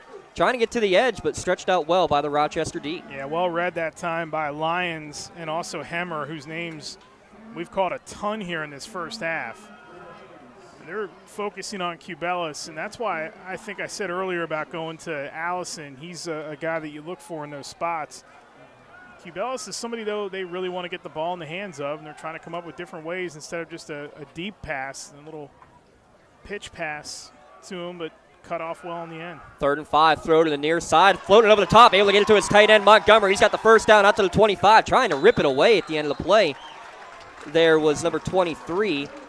That's Thomas Henry, but good job to hang on to it by Montgomery. I love the use of the tight ends, especially when Neshannock has 2 great ones. Well, and the other thing, too, I thought he was actually overthrowing Cubelis on the near side, and then all of a sudden you see Montgomery running underneath of it. Oh, man, what's he doing throwing to nobody? And then it's a beautiful rainbow, it turns out. That was a heck of a throw, dropped it right in the basket, and Montgomery only really had to turn his head and reach over his shoulder and make the grab. Beautiful throw and execution by Mazzocco and his tight end. Yeah, I thought the same thing, that Cubelis was not on the same page. They're going to go handoff this time, official handoff to Cubelis. He's got a huge hole on the left side. He's going to get to the 40 right near the first down marker before he's dragged down, but give credit to the blocking down the field. Brady Frasso had a defender on his rear end. Yeah, and Frasso really made some big plays last week in the game that didn't go up in the box score, but there defensively, and Thomas Henry's trying to cut up field to make the play, but Cubelis is just too fast and gets to the corner. Henry didn't do a good enough job to hold that edge or at least string out Cubelis to the edge. He tried to step up and make a play, and Dom just has too much speed and went right by him. Justin Edworthy now in the backfield. Mazzocco throws over the middle, too high and out of the range of the intended receiver. That's Ethan Beeman. 2nd down coming. Down to 6:41 remaining here in the first half. Now, if you're going to miss, you want to miss high and you want to miss where there's nobody deep playing center field. That time they had both defensive backs, the safety stepping up that time defensively to shadow, and Mazzocco just floated that a little too high. But if you're going to miss, that's not a terrible miss. Try to get that back here on 2nd down and 10. Interestingly, Edworthy is in the backfield too. They really want to get him chances to run the ball, and here he goes. His first carry of the night. Nice room on the right-hand side. The freshman across midfield. He's going to move the chains, and you can see exactly why, Eric. Yeah, that young man's got some wheels, doesn't he? He isn't built the biggest. You can just look and see his frame and know that he can put some weight on. Lost his mouth guard, it looks like, but I mean, the speed of him to get the corner, find his room, and then turn it upfield and just outrun a handful of defenders. He is going to be a talented player for this team going forward. He gets 2 years to work with Mazzocco, too. Man, is he going to be good when he gets older. 5'8", 163-pound freshman. Play action to him, throw to the far sideline. Cubelis had the sky up to get it, and that allowed the defender to come charging in. Hunter Henshey says, no thank you, loss of 1. Yeah, Gino just looks a little too high on some of his throws. I mean, he just overthrew Beeman in the middle of the field. Again, that wasn't a bad overthrow because it went to nobody playing center field, but, there with Cubelis, and that's got to be right on the number so he can try to make a play on the defender. Instead, the defender is able to just step up and read it right away because the pass was too high, and Cubelis had to make an extra move to get it. Edworthy on the handoff, but blown dead. Motion as that was back to Aiken on the carry. It goes for naught, though. False start, first penalty against Neshannock. It's going to turn this now into a 2nd and 17. How about that? We're 19 minutes into the game, and Neshannock finally got a penalty. That's a good sign. Cut down on some of those mistakes. Yep. 7 of them last week, and a couple of them were costly. Only 2 penalties on the other side against Rochester so far. So very clean game here so far. Already midway through the second quarter. 5:35 on a rolling clock. If you run the ball 85 times in the first quarter and a half. 15-play drive for Rochester with no points. Aiken, the check down. He's got some room on the far sideline. He's got some speed, too. You talk about Edworthy's speed. Anthony Aiken, one of the fastest players in the entire county. Yeah, he really is. And see, that was a better throw by Mazzocco that time. That's right in the hands. And, again, we talked about the Rochester receivers finding space. We got another Rams defender who was down on the field on the far side. Looks like it's just a cramp, so hopefully that's not anything too serious. But better throw by Mazzocco. Gets it in his playmaker's hands. He can turn up field. Defense doesn't react quick enough, and then he can just turns on the jets. And, I mean, there is speed everywhere on this team. There's so much power up front with this offensive line. This is why, a guy like Eric Epler, who does the state rankings for Penn Live, and I go by those are the de facto official state rankings 1 through 10, but he was reluctant to drop Neshannock out of the top 10 even after the loss last week. He's got Elwood City and teams to watch now, which is where they should be right now. But he neglected to drop Neshannock out of the top 10 because he knows the type of talent that is on this team. He knows that they have playmakers everywhere. He knows they have the quarterback. And, you're starting to see flashes of it here in this game. They just hope that it all clicks for him and they can they can get a second score here before the half. That was a 16-yard gain. It'll be 3rd down and 1. 5:21 now remaining here in the first half. Measle, the receiver, to the top of your screen. Frasso to the bottom with Cubelis in the slot here on 3rd and 1. Pistol set with Eakin behind Mazzocco. Extra lineman in there, unbalanced line it looks like for the Lancers as Eakin will get the fake handoff. Mazzocco, his first carry on the zone read. Saw the opening, 6 yards and the first down. I was wondering when they were going to draw that up. We haven't seen it yet tonight, and it was a perfect time to call that because Rochester's not expecting that. Gino's thrown the ball more than he's attempted to run, obviously, in this game. Just a nice little area to pull through there and pick up the necessary yards for the first down. I think we'll see him carry a little bit more than that, though, tonight. Play action on 1st down, looking down the field, 10th play of the drive. Now he's getting flushed out of the pocket to the near side, getting dragged down from behind. He's going to get sandwiched there between a pair of defenders as Bills got him by the shirt, and then finally ushering him out was Hensey. Well, he had Eakin on the far side of the play. He was going out there to block, and then he was going to release. And I think the play was designed to go a little screen out in the flat to him because there was nobody out there with him. And then Gino just trying to survey. Eakin didn't get off of the blocking formation or the block quick enough. He had to take off and scramble. Nothing was open on the near side of the field. Good job of hanging on to the ball, though, because he had that thing hanging out there before the defense got to him. Trips left, Cubelis, the man in motion, pitch forward to him. Tries to cut up field, but not a lot of room on the short side of the field. Gains maybe 2 or 3. It's going to be 3rd down and long. Probably, again, thinking 4-down territory here on 3rd and 12. Here's a perfect opportunity to release one of these tight ends on the formation. You can just see that they really want Cubelis to get that explosiveness back, and they've tried here to feed him the ball a couple times on that play, and neither one of them has worked out the way they wanted to. They're going to go spread formation here. There is no tight end. I thought they might bring one in and release him down the field somewhere, a little safety valve. Mazzocco scans the field on 3rd and 12. Now steps up in the pocket, still looking down the field, still surveying. Now finally tucks and gets out of bounds inside the 30. Picks up about 3 or 4 yards. It's going to be 4th down and about 9 to go. Had he run earlier, he gets the first down. There was nobody on the right side to stop him. He was still trying to feed it to somebody down the field, and nothing was open. It was good coverage in the secondary by Rochester, and Gino just decided to run too late. Did get positive yardage, which is good, but had he run that earlier, he picks up a first down with ease. 2 receivers each way. It is 4th and 9, 3:30 remaining in the first half, and Neshannock will go for it. Rochester holds on the hard count. Still 10 on the play clock.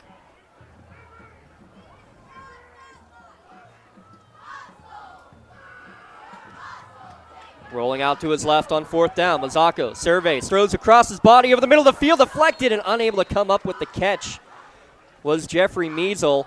And after a 15-play drive for Rochester ends in a turnover on downs, this is a 13-play turnover on downs drive for Neshannock. Hunter Henshe on the far side didn't drop back into coverage. And when Mazzocco looked over to his left, he saw Henshe and knew that if anybody broke that way, he wasn't going to be able to get the ball to him unless they went way deep down the field. Problem was there were 2 guys over the middle of the field in his own jersey, and I don't know that either one of them had a good read on who that pass was going to go to. Coverage was there, but good job by Henshe to cut off that far side and really give Mazzocco no outlet to throw the ball over that way and then draw the receiver back towards the middle of the field and force a bad throw. 3:23 remaining. Elwood City leading 14-7 over Mohawk in that game, and Mohawk just recovered a pseudo onside kick, so a great one going on there at Helling Stadium. Rochester only the 3rd possession of their game, and I think they're going to be lined up offsides on the offense again. Well, that's a big game for Elwood City, too. You've got a lot of expectations, a lot of press this week. Dan Bradley did our show on Wednesday. Good piece about him in the Post-Gazette this week, too, by Mike White. Starting to get a lot of hype, and there was a lot of hype about that Elwood City team early in the year, and, man, they proved their value last week on this field. But a really big game for them tonight to try to cement that pedigree that a lot of people think that team is going to have the rest of the way. Only 2 conference championships in program history. And right now, I think you got to say they're probably the front runner. I think they are the front runner without question. 1st and 15, not a lot of room on the left-hand side this time for Jason Clinton. Maybe fights forward for a gain of 1, but that's about it. They're not sending anybody deep down the field, so all the defenders are able to stay home, cut off the edge, force the runner back to the middle of the field, and that's right into the guts of that Neshannock defensive line. No semblance of a passing game or threat to go vertical for this Rochester team right now. They were 3 for 11 for negative 11 yards coming into this game. They're 3 for 3 right now, is Braden Seagate, for 27 yards. So a net of 16, huh? Better than nothing, I guess. Yeah, right? I guess so. But they just don't have the personnel. They don't line up in the personnel to show that every play. Trying to go back to the right side. Squeezing through the small hole there was Thomas Henry. His 4th carry. Back out to the original line of scrimmage. Neshannock will take their first timeout with 2:28 remaining. Let's take a quick 30-second timeout as well on the Lawrence County SportsNet, powered by LCAP. Tired of gasoline costs? Why drive? Let the Newcastle Transit Authority take you where you want to go. Serving the city of Newcastle and stops throughout Lawrence County, as well as weekday service to Pittsburgh. Public transportation just makes sense. Why drive when you can relax and ride? For more information or for route schedules, log on to newcastletransit.org. The Newcastle Transit Authority, going your way. And remember, senior citizens ride free.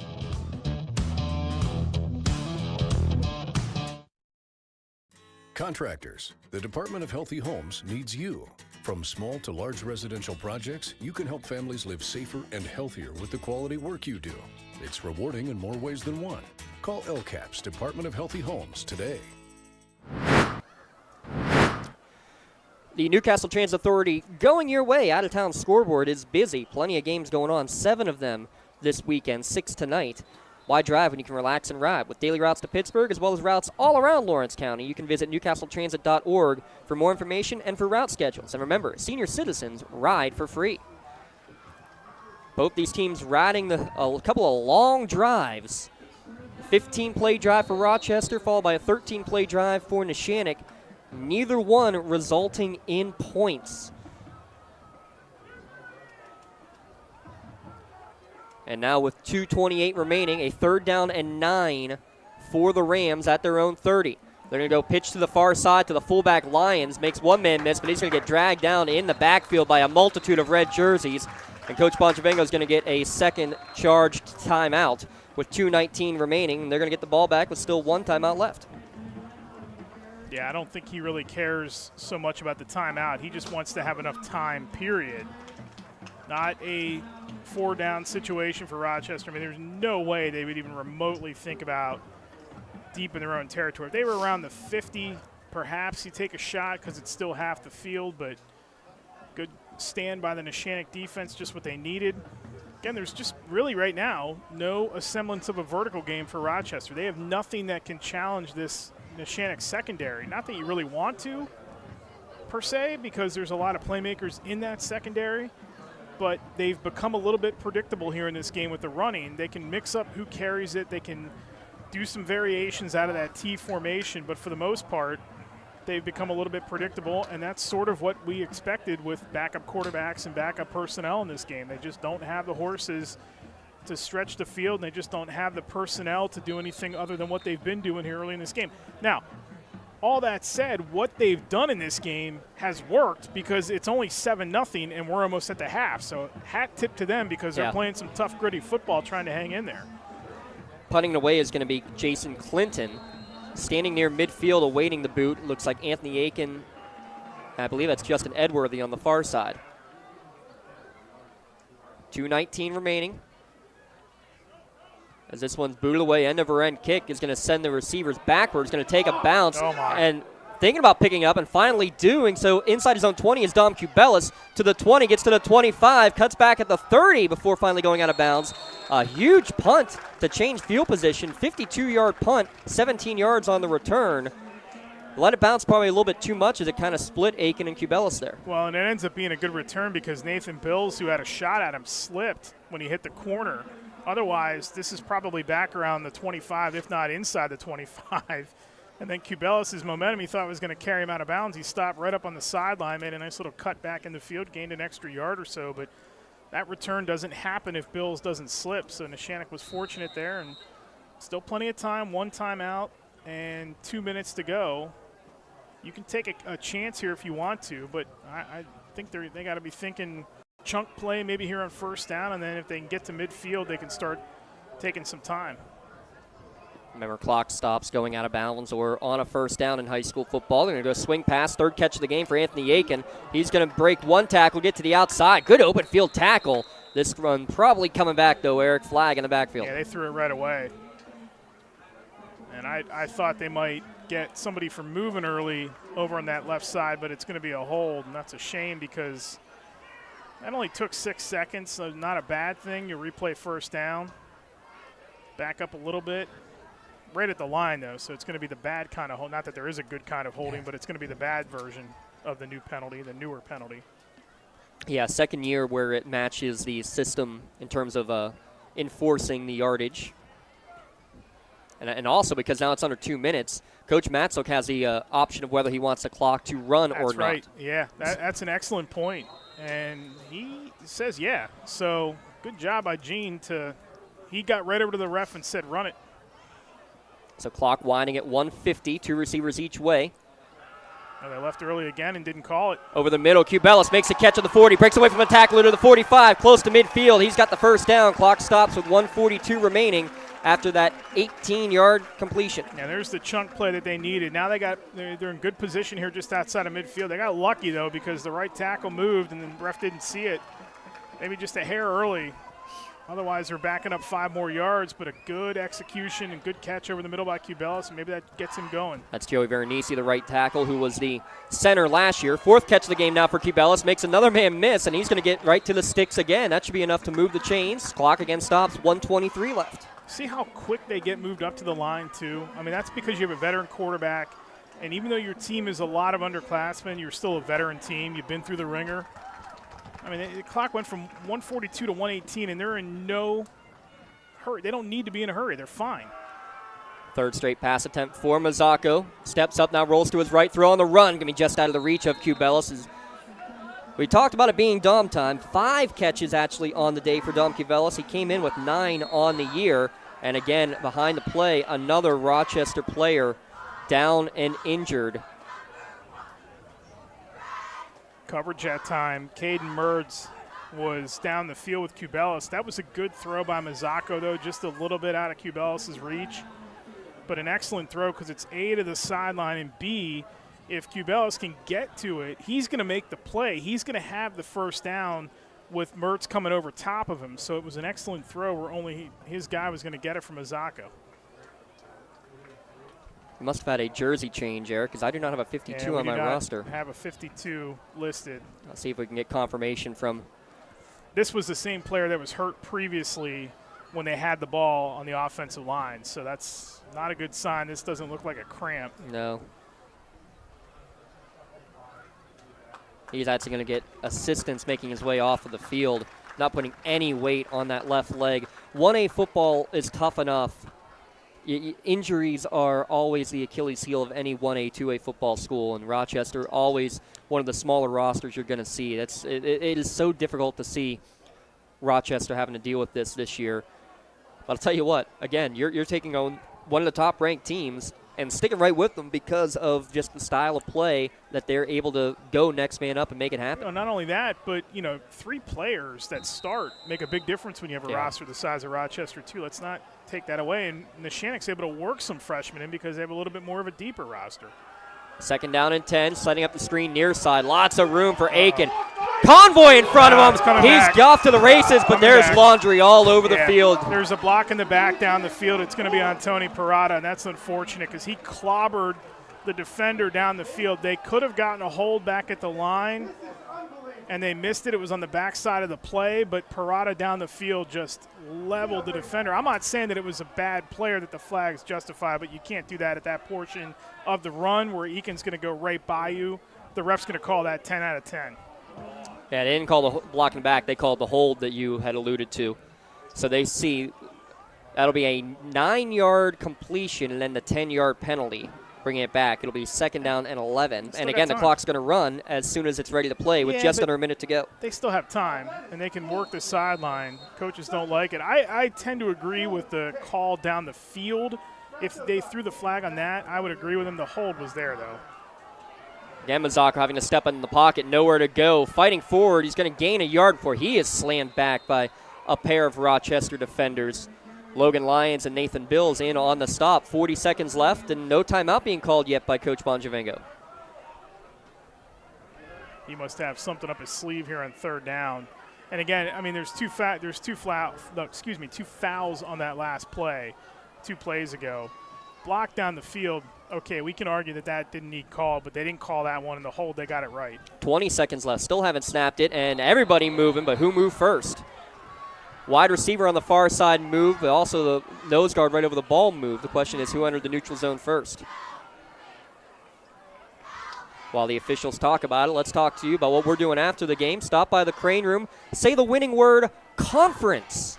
We have our conference opener tonight. Say the winning word, conference, and you'll get your free Crane Chips starter if you go to the Crane Room tonight. We thank the watch party out there at the Crane Room checking out tonight's games.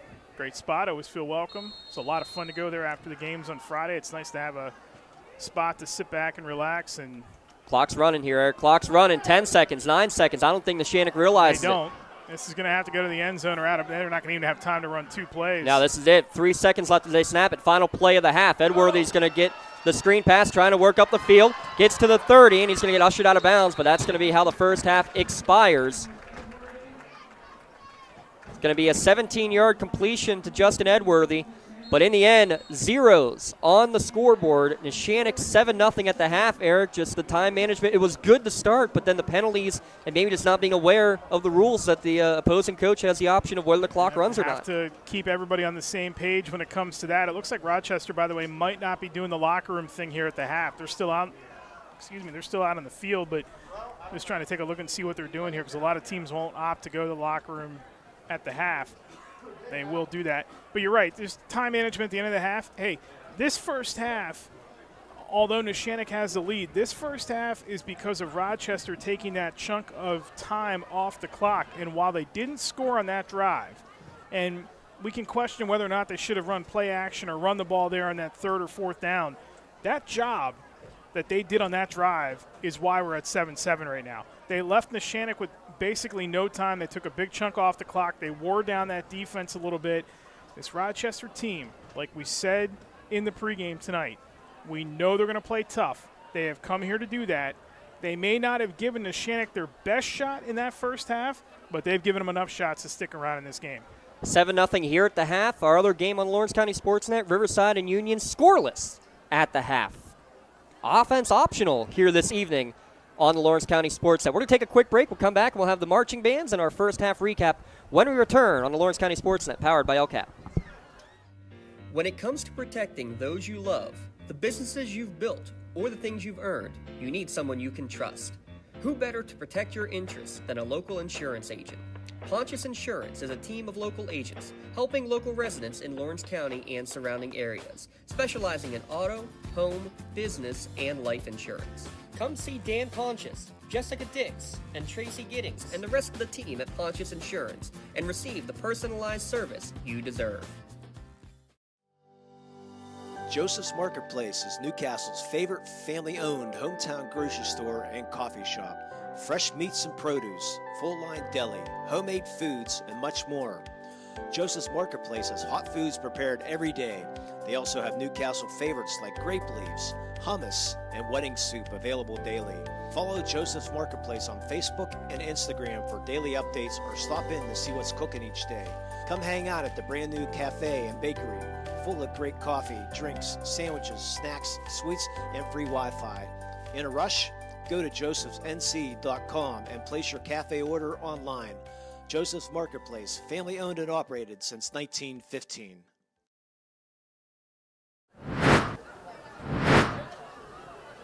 Halftime show here at Neshannock High School. 7-0 Neshannock with the lead. Give a shout out to the Rochester Rams marching band. Ms. Brianna Carr going to give us some Game On for their halftime show under drum majors Adeline Collins and Casey Richko, your Rochester Rams marching band.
Got to catch them all, says the Rochester Rams marching band, and they have. They've caught all 3 pass attempts here this evening.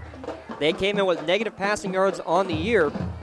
The issue is catching it in the end zone. Neshannock on a 9-yard pass to Ashton Allison. The only score of this game, 7-0. Neshannock leads Rochester here at the halftime break. Tell you what, we got some Joseph's Marketplace chicken here in the press box. We got some Wpial bottled water to enjoy, as well as we get serenaded by the marching bands. Again, thanks to Miss Carr and the drum majors Adeline Collins and Casey Richco for the Rochester Marching Band. We're going to turn it over in a minute to Miss Kim Himes. MTV Throwbacks on the show this year for her under drum major Lena Grossman and senior Lancerettes Elizabeth Graham, Amelia Lenz, and Emma Wilt.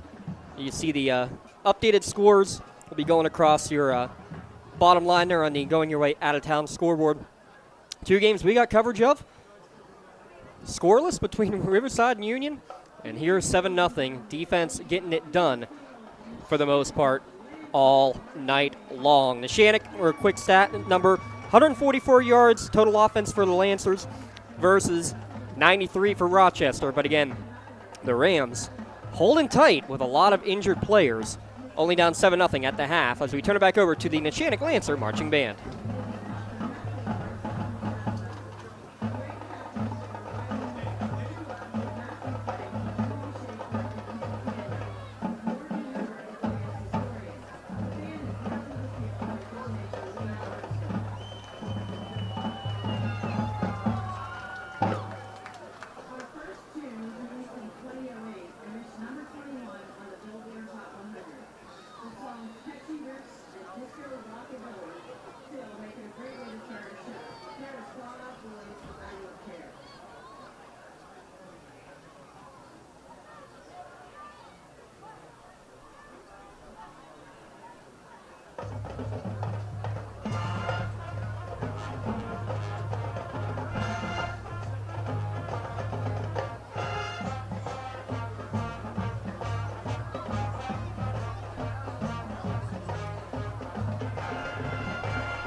I love what I do because coming in every day is different.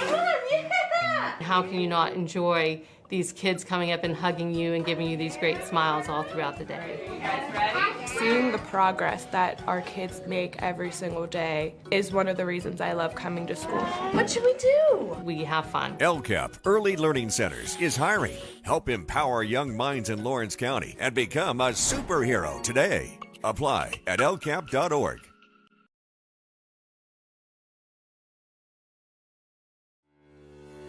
For 20 years, Melee Chiropractic has treated athletes of all ages to help them get safely back to the top of their game. Melee Chiropractic has 3 full-time doctors in their office, and all 3 are former area athletes who have had to battle injuries throughout their careers.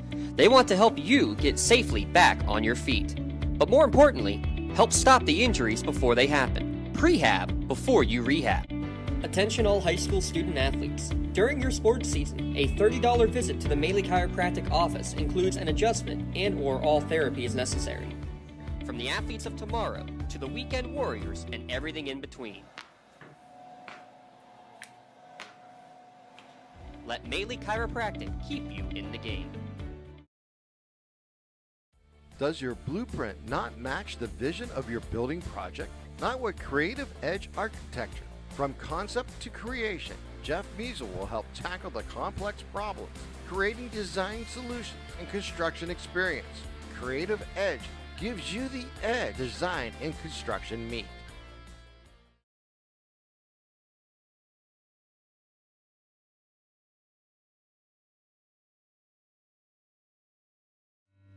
When it comes to protecting those you love, the businesses you've built, or the things you've earned, you need someone you can trust. Who better to protect your interests than a local insurance agent? Pontius Insurance is a team of local agents helping local residents in Lawrence County and surrounding areas, specializing in auto, home, business, and life insurance. Come see Dan Pontius, Jessica Dix, and Tracy Giddings and the rest of the team at Pontius Insurance and receive the personalized service you deserve. Whether you're hosting a big party, it's family dinner night, or you just need a place to go and watch the big game, the Crane Room Grill is the place to be. Need that something special for your upcoming event? Ask about the CR Brewing Company's custom brewing options to give your big day that personalized touch that your guests will never forget. Visit craneroom.com to see their full menu, or call in your takeout order now at 724-656-1553. The Crane Room Grill and CR Brewing Company, a winning combination. Tired of gasoline costs? Why drive? Let the Newcastle Transit Authority take you where you want to go. Serving the city of Newcastle and stops throughout Lawrence County, as well as weekday service to Pittsburgh. Public transportation just makes sense. Why drive when you can relax and ride? For more information or for route schedules, log on to newcastletransit.org. The Newcastle Transit Authority, going your way. And remember, senior citizens ride free.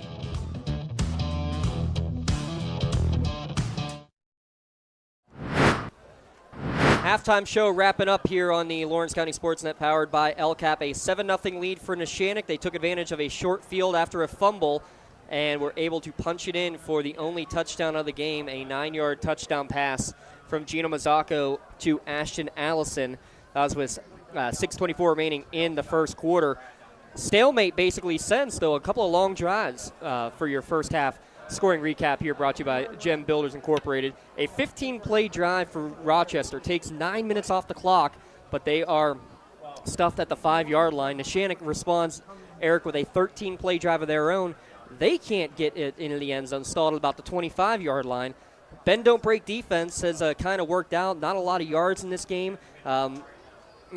At times, it looks like Rochester is able to do whatever they want running the football, and at times Neshannock throwing the ball looks good, but they're clamping down the defenses when they need to. Yeah, they really are, James. And, you know, the thing about Rochester that I was a little concerned with in this first half as it sort of unfolded was, what are they going to do to try to keep this Neshannock defense at bay? Because it's their running attack. It's run, and that's fine because they have the pieces to do it. They have the offensive line up front to do it, particularly on that left side. They have not shown any semblance of a vertical game. They've tried, I think, 2 pass attempts in this game, 3 pass attempts in this game, and one of them was the play action down at the goal line on 4th down, which was pretty predictable. So I think in the second half, they're going to have to try to mix a pass in here, and they were effective at moving the pocket to give Seagate time to throw the football. If you're Neshannock on the other side, you need a big play right now. You've got to get something, whether it be defensively, an interception, a fumble recovery, something that's going to give you a short field, and you can go capitalize on it, because 14-0 in this game, I mean, let's be 100% honest here. Yeah. 14-0 in this game probably is going to win it. And I know that that's not going to be the result that they really want. They want more fluidness in their offense, bigger plays, move the ball with effectiveness, run the ball when they want to. Mazzacco's been sort of bottled up, hasn't run the ball but one time. They've kept everything in front of them defensively as Rochester. It's taken away some things down the field. But 14-0 probably is going to win this game. So Neshannock needs something out of the gate here, I think, in the second half. Not that this feels like they could lose the game, but the longer you let this Rochester team hang around, the longer they believe they can do something, the more danger it becomes for Neshannock. We have the two longest halftimes in the entire state of Pennsylvania today. I think the two longest trips for teams to get to the locker rooms are here at Neshannock and then over there at Riverside. That game just kicking off for the second half, scoreless between Union and Riverside. The rest of the scores you can see scrolling through on our out-of-town scoreboard. By the way, that first half scoring recap brought to you again by Gem Builders Incorporated. Master Builders and Craftsmen, family-owned and operated general contractors for 4 generations. Visit gembuilders.com for more information. Before we get going here for our second half, we do have another point of interest. Darren, swing this camera on over, my man. So first and foremost, it's the tradition now, our good old chassis toss, but I got to put cards on the table here. They sold out of 50-50 tickets. I just stole these from Mrs. Balderak down there, who said she couldn't hear the numbers. Can you check if it's a winner? It's not a winner.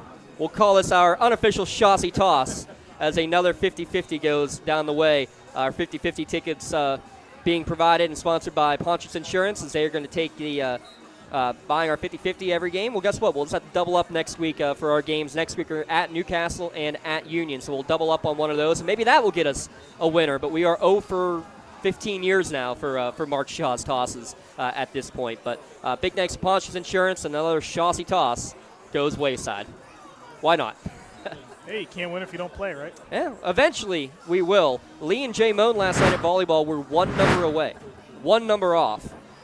Tonight they were about 150 numbers off, so not much going for them there. First half stats, Gino Mazzacco, how about this? 10 for 13 throwing for 106 yards. He's only rushed it 4 times, and one of them was a sack. Might see a little bit more of Mazzacco using his legs in the first half. As a whole, only 38 rushing yards for Neshannock with those 106 passing. 144 total yards versus just 93 for Rochester. And Brandon Seagate, as you mentioned, 3 for 3 for 27 yards. Leading rusher is Jason Clinton, 9 carries for 46 yards. Total of 66 rushing yards. It feels like it should be a lot more than that, the way that they've kind of ground and pounded, but they've just, they've done what they need to do. They've kept this game close. The question is here, Eric, can Rochester finally punch another one into the end zone? As soon as they do, they imagine the life. Again, they only have 1 touchdown in the first 2 games. They have to believe. They already can believe because they're within a score, but if they put one in the end zone, look out. Yeah, it's all about the momentum for this Rochester team to start the second half. And they're going to get the ball here to start things. They really want to drive the ball down the field. You think about some of the pieces that are not here for him tonight. Antonio Laurie, first-team all-conference running back. He was the Beaver County Times top 22 player this preseason. Helped this team, helped this Rochester athletic program win a section title in basketball on the road last year at Union. So we know what type of player he is athletically in any sport. Patrick Babel, converted wide receiver from a season ago. And Gene Matza called him a really good athlete. He was primed to be the starting quarterback. They wanted him to be a 2-year starter. He's not here. They have other guys who are out tonight too, but also namely Carter Mason, senior running back, one of their leading rushers or one of their best rushing threats that they have in this team. They have been able to patchwork this thing. They've been still able to get 3 guys involved running the football, but they're going to have to throw the football down the field at some point. This 3 yards works to a degree. You have to anticipate that Neshannock made some adjustments at halftime. They're going to be expecting the run, even if it's to that left side. Rochester is really going to have to do something to show that they have something vertical to get the ball down the field, whether it's play action mobilize the pocket, whatever they need to do.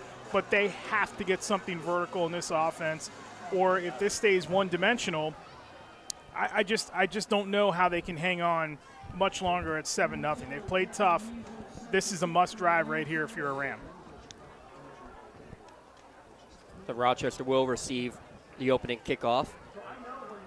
It's a Rochester program, James, that's 7 wins away from 700. Yeah, no kidding. It'd be the 9th program in the Wpial to do it. It'd be an uphill battle to do it this season. They already lost the game, so they have to get in the playoffs and then win a game in the playoffs to accomplish that. But I mean, they keep playing tough, but that's still on the doorstep and get a flag right away.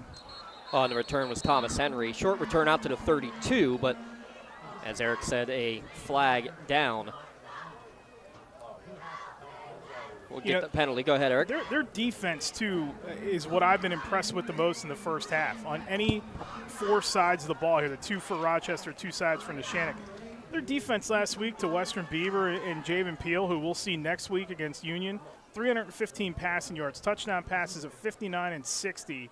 And they couldn't control Jaden Bishop, the top receiver for Western Beaver last week, who had 6 for 111. What is the defense for Rochester done in this game in the first half? They have shut basically every door on Neshannock in this first half except for the touchdown drive, and that was on a short field after a fumble. Blindside block to call on the return. So after a nearly penalty-free first half, just 2 penalties against Rochester for 7 yards, a 15-yarder, actually, 3 for 12 yards in the first half, now a 15-yarder to start the second half. See if they go back to that left side of the offensive line again. That was the success they had in the first half. Every starter is still back out there for him. Hemmer, the tight end, is on the bottom of the screen, and he, again, has been that extra blocker, that more physical of the tight ends that they run. Well, misdirection. First man threw up the middle, gains maybe 1 or 2 yards. There does Logan Lyons. Lyons in the first half, 4 carries for 8 yards. Jason Clinton, the main rusher. Thomas Henry also with 4 carries for 17 yards. Receptions from Nathan Bills, Jason Clinton, and Hemmer, as you mentioned, from Brandon Siggett. In the offensive line, Lennon Miller, Lucas Pierce, Cole Poplin, Jalen Stewart, and Tristan Siebert. 2-yard pickup on first down. And Hemmer, they've kept on that line the whole time. Lyons is actually the other tight end. And he's been one of the primary ball carriers tonight. They're not going to put him in a wing where they've had him a few times tonight. But Hemmer has been just up on the line being the blocker, and he's the one that has the ability, the vertical ability, 6'4", to go down the field and maybe out-jump a defensive back, but they haven't even tried to do that yet. False start to call against Rochester as we look again at the Crane Room starting lineups for the defense for Neshannock. We've seen freshmen Sammy Flora and Justin Edworthy in there a lot on the defense. Joey Veronese, Tony Parada, Connor Flannery, and Michael DeSanti along that defensive line. Braden Montgomery and Ashton Allison leading the linebacker core along with Hayden Tatterson. Dom Cubelis and Brady Frasso in the secondary with Anthony Aiken. Well, there really isn't much of a secondary. It's all men in the box against this rushing attack for Rochester, now facing a 2nd down and 14. I think it's about to come 2nd down and 19. Wow. They just can't get set. They can't get set and stay in the formation. And again, this is shocking because in the first half, they had 3 pre-snap penalties all offsides, 1 on the defense, 2 on the offense. They've now had as many penalties in this first drive of the second half. You got a minute and a half off the clock, and they've run 1 play because they keep winding the clock after each play. Wow. Going backwards, losing yards after you run 1 play. Not the way you need to do it when you're already up against it. And when you're not exactly a down and distance team, you got to stay ahead of the sticks. 2nd and 19, looking to throw is Segan. He's going to throw it in the flat. It's going to be intercepted by Tatterson. Oh, it goes through his hands. He was looking into the end zone before securing the catch, Eric. That would have been the first and easiest touchdown of that young man's life. They do everything right on that play, and they mobilize the pocket once again and roll out Seagate, which has been the most comfortable way that they've thrown the football here tonight. And Tatterson, who just stayed at home in coverage, you'll see it right here, just stays at home, doesn't really go with anybody, playing sort of that right center field. Could have walked in the end zone if he picked that off. And that's the reason why it's important to get Taggart in a rhythm, because a quarterback who is in a rhythm is going to see that guy. It's a 2nd, 3rd read, hit off of that first read, not look at that guy the whole way, and not make that throw with a defender standing right there. And how about this? Another early timeout called here by Coach Matzook of Rochester. They did burn all three pretty early in the first half as well. By the way, that Chaussee toss at halftime, give a shout-out again to Pontius Insurance for working with us. Those 50-50 winnings, if we get any, will go towards the new Chaussee Scholarships. LC SportsNet proud to announce the creation of these Chaussee Scholarships here in Lawrence County. Any graduating high school student planning to go into broadcasting, journalism, or media is eligible to apply for one of the scholarships in honor of longtime county broadcaster Mark Shaws. You can go to lcsportsnet.com/scholarship for more information. We're in the early stages. Golf outing has been officially planned and date set for June 28th. We'll be getting information on how to be a sponsor for that as well, or to get a team signed up for that. Just stay tuned. We'll keep you posted throughout the course of the year in the early goings of getting all that set up. 10:18 remaining in the third quarter. It's been the longest 2 minutes to start a half ever. But 2 minutes to run two plays is still actually kind of impressive with an incomplete pass in there. See, and what they're going to show right now, at least out of the timeout, is they're going to bring Hemmer out wide. He's bottom of your screen. You can see him there with Cubelis matched up on him. They got to try to feed the ball to him. He's 6'4". He's an outlet for them to feed that ball to, but they don't. You got to have time to do that. Yeah, nowhere to go as they brought pressure on the edge. And finally, the whistle blows as it looked like the ball carrier was still trying to work forward. Well, a loss of 3 on the sack, as that was basically meeting at the quarterback time there, Eric. When you don't show any ability to throw the football, James, and everybody can just stay home and defend the run, they're going to be able to come after you when you start to try to throw the football. And that's why it was important to maybe get him in a rhythm early in this game so you can loosen that D up, get people away from that box, and let them drop back, slip guys underneath, safe throws, things like that. They just have not been able to do that with Seeger. They don't feel comfortable enough to do it right now, and that's why they want to run the ball. Tatterson may have gotten a piece of that. Aiken's going to come running way up and catch it at the 29-yard line. Wasn't going to let that one bounce. And Neshannock's going to get great field position at about the 25-yard line of Rochester. Yeah, he definitely got a piece of that. There's no way he did not. That was the trajectory of that ball was changed ever so slightly. And how about Aiken dangerously coming up to make a play? That's trusting yourself to do that. But here's the problem again, and this is what we said Neshannock needed.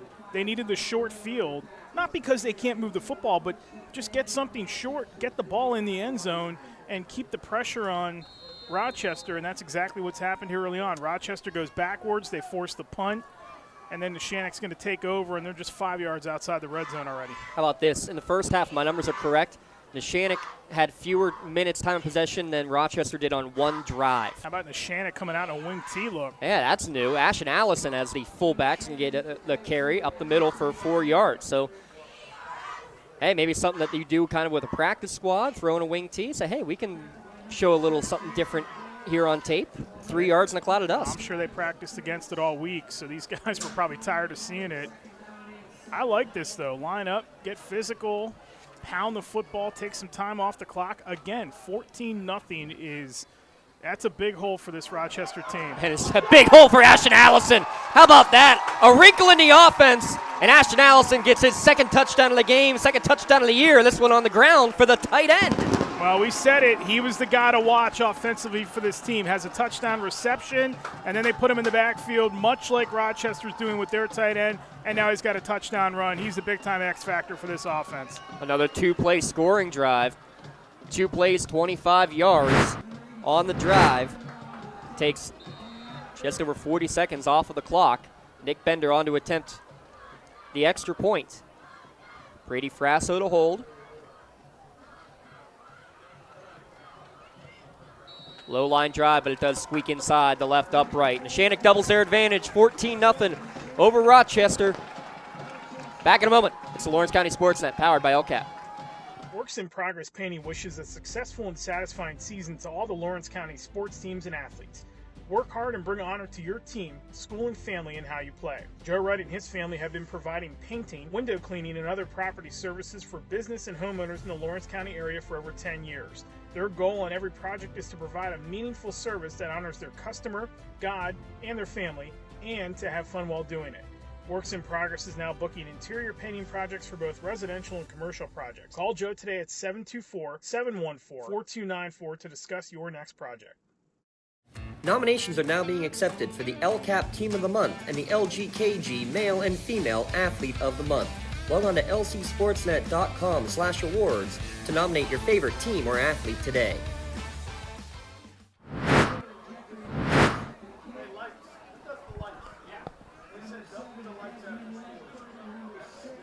$14-0 the score with 8:49 remaining here in the third quarter. A quick Joseph Market Drive summary.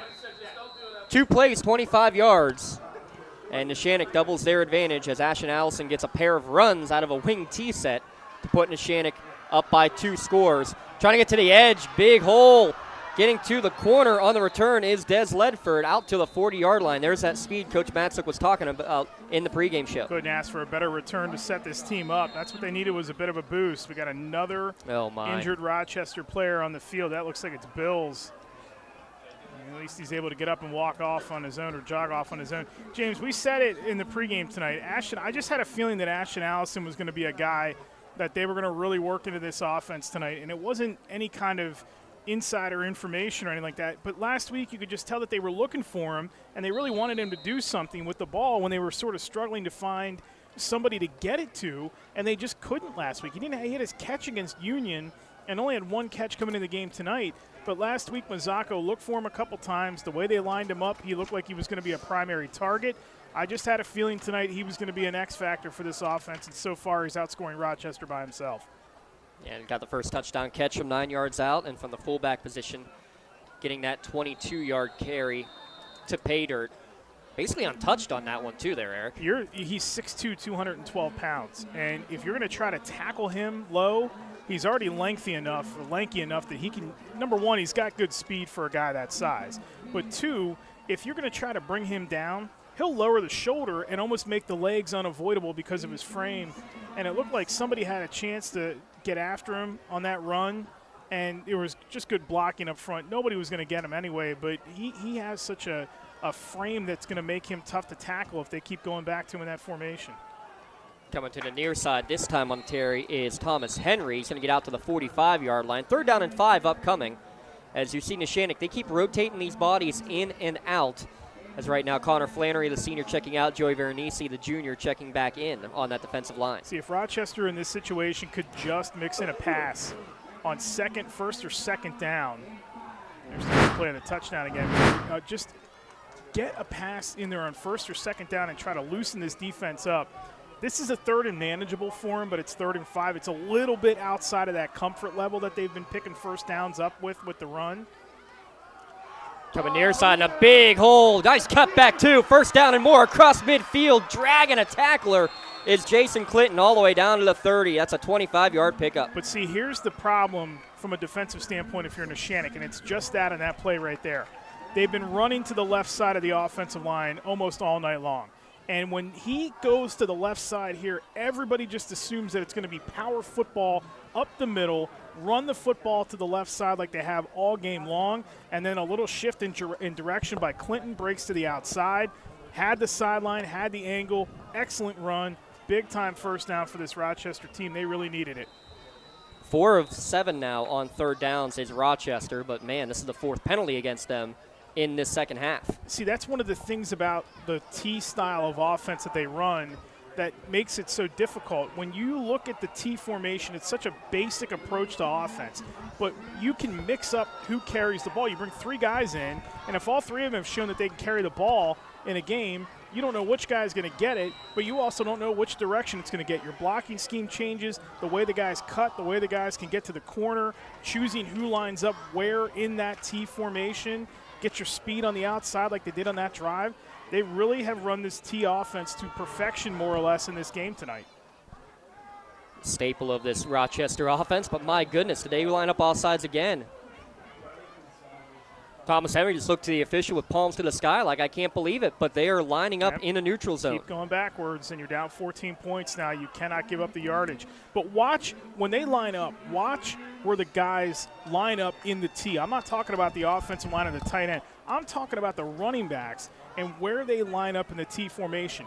If you pay close enough attention to it, you're going to get tipped off as to who's going to get the ball and possibly what direction it's going. If it's left side, they're either going to go with Power and Logan's or they're going to go with the speed and Clinton. And if it's Clinton, you got to be careful you don't give up that edge like we saw a couple plays ago. You get some great shots thanks to a Garrett Dolan down there. Watch where these guys are lined up in the backfield right now. You got Logan straight away. So as we got a 5-yard pickup, 4 yards officially there as the third man through. Thomas Henry gets the carry. Now watch where they line them up again on what's going to be 2nd and 16. That time you put the 2 guys that are your best blockers of the 3 back there. All 3 of them can block very well. But you're taking your power guy in Logan, you're putting him in the middle. It's almost a dead giveaway that they think he's going to get the ball and go up the middle, and instead those 2 guys on the right side, the center and the right side, pull to that side and become extra blockers. It's a brilliant concept for how they run this T offense. Now coming to the near side, good cutback lane to get it back to the original line of scrimmage there for Jason Clinton, now with 11 carries for just shy of 80 yards. And it's always a fresh guy that carries for the most part, too. When you have 3 of them that can do it as well as these 3 can, it's almost a fresh guy every down. They don't even really – I mean, Hemmer is a good blocker. We've seen him throw a couple of good ones tonight. And, again, I think he would be a guy that if they split him out, they could really – exploit his 6'4" frame and try to throw the ball down the field. But again, where these guys line up, they're going to possibly run away from Hemmer. Now you have, again, Logan's on the straight on the back side of the formation, right behind Siegert. And rolling out on 3rd and 10, looking to throw. Siegert throws, going to be undercut and picked off. Just tried to force the throw. Madur-Bonner-Law change in possession, and believe, yes, it was Braden Montgomery sneaking underneath to get his first interception of the year. The team's leading tackler getting the turnover. He never went anywhere. It was well covered, and Siegert should not have thrown the football where he did. Look at Montgomery just stay. He's right in front of the ball the entire time. You have to throw that ball over top of his head and through your wide receiver and not try to feed it through the defender, which Siegert did there. That's a rookie mistake. Bad timing for the interception, but great defense by Montgomery, who saw the pocket again, mobilize, right concept to mobilize it, and just stayed right in front of the defender the whole way, knowing that Siegert probably doesn't have either the touch right now or the ability to bullet that thing past him. Back to a traditional Neshannock offense. 3 receivers to the right, 1 to the left. Aiken to the right of Mazzocco. Handoff to Anthony Aiken, and he puts the ball in the dirt, and it's going to be a turnover right back over to Rochester. The football gods giveth, and then they taketh right back away with that Madur-Bonner-Law change in possession. With a local firm of DeFis in the community, make sure you protect your possessions at MadurBonnerLaw.com. Now, we said it, turnovers is what Neshannock has to avoid tonight. Here's again another prime position for Rochester to capitalize on. It's a short field. You're down by 14. You still have plenty of time to go in this game. A little over 17 and a half minutes of game time left. You got to capitalize here. You can afford to take 4, 3, 5 minutes off the clock, too. You don't have to rush this. Misdirection. 3rd man through will get the handoff is Thomas Henry. And, yeah, the balance, as you mentioned. Clinton's the main rusher, 11 carries for him. That was the 7th for Henry. Lyons with 6 of his own. Timeout call by Neshannock with 5:25 left. They want to adjust to what this Rochester team is doing. They're getting caught too many times with the way that these running backs are lining up. And that was a good call by you there for the misdirection, because the way it looked, it was coming left side with extra blockers. They go back the other way and they pick up a good gain on 1st down. Makes it 2nd and 6. That's what they want. They want 2nd and 6, then 3rd and 3, 1st down. Coming back to the game, we will announce our MVP Insurance MVP of the game. Get in the game at MVP Insurance with home, auto, term life, and liability insurance and more. Visit MVPINS.com. Again, MVPIVS.com for more information and for a free quote. A couple of other games that we'll try to keep an eye on for you. The one that I was looking at tonight in single A was Chartiers Houston and Fort Cherry, and you've been following what Fort Cherry's been going through with Matt Sieg and unable to throw the football. He's got a broken hand right now, so he's trying to play through that, and they've used their backup quarterback, who last week had a monster game, so they're not missing a beat offensively without Sieg. They're still playing him a little bit, but more as a running quarterback, and they are the #1 team in single A, and who Neshannock likely at some point down the line, if everything goes their way, is going to have to go through to try to win a WPIL title. Neshannock strong, Wilmington strong in 1A, Fort Cherry obviously as well. Oh, Westinghouse, don't forget about them from the Pittsburgh City League. Not a lot of room this time, maybe a 1-yard gain, better adjustment there as Clinton got the carry. Yeah, they did adjust pretty well to it. Again, they rolled those extra blockers, the 2 other running backs, to that left side, trying to find or pave a hole through there to get the extra yardage. Hemmer's a little shaken up, too. That's not going to be a good sign for them because he, again, has been an effective blocker. Yeah, tight ends Javen Hemmer and Hunter Henshey.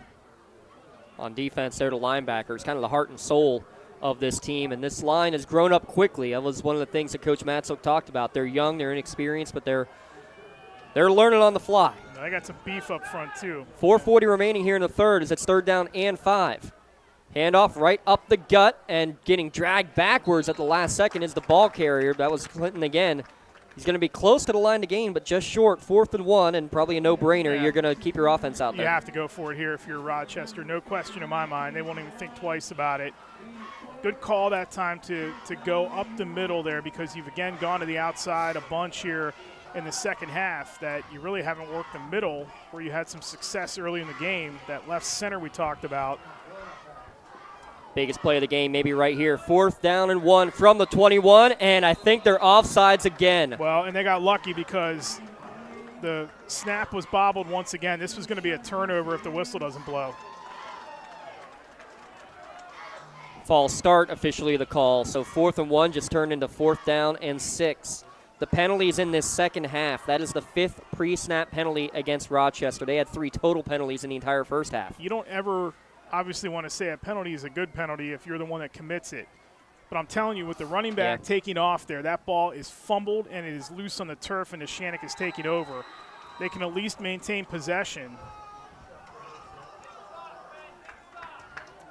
Brandon Seagate, 3 for 3 in the first half, an incompletion and an interception in the second. 4th down and 6. Will they keep it on the ground? Or?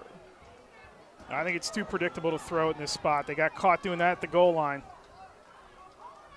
Trying to sweep to the right is Desmond Lidford. He's going to get to the corner, but he's going to get dragged out of bounds. And a late flag, couple of them thrown as he was dragged out of bounds. He was hit while inbounds, I think, Eric, but then was dragged out a little bit too much. And with the penalty, the chains will move. It's probably going to be a good call.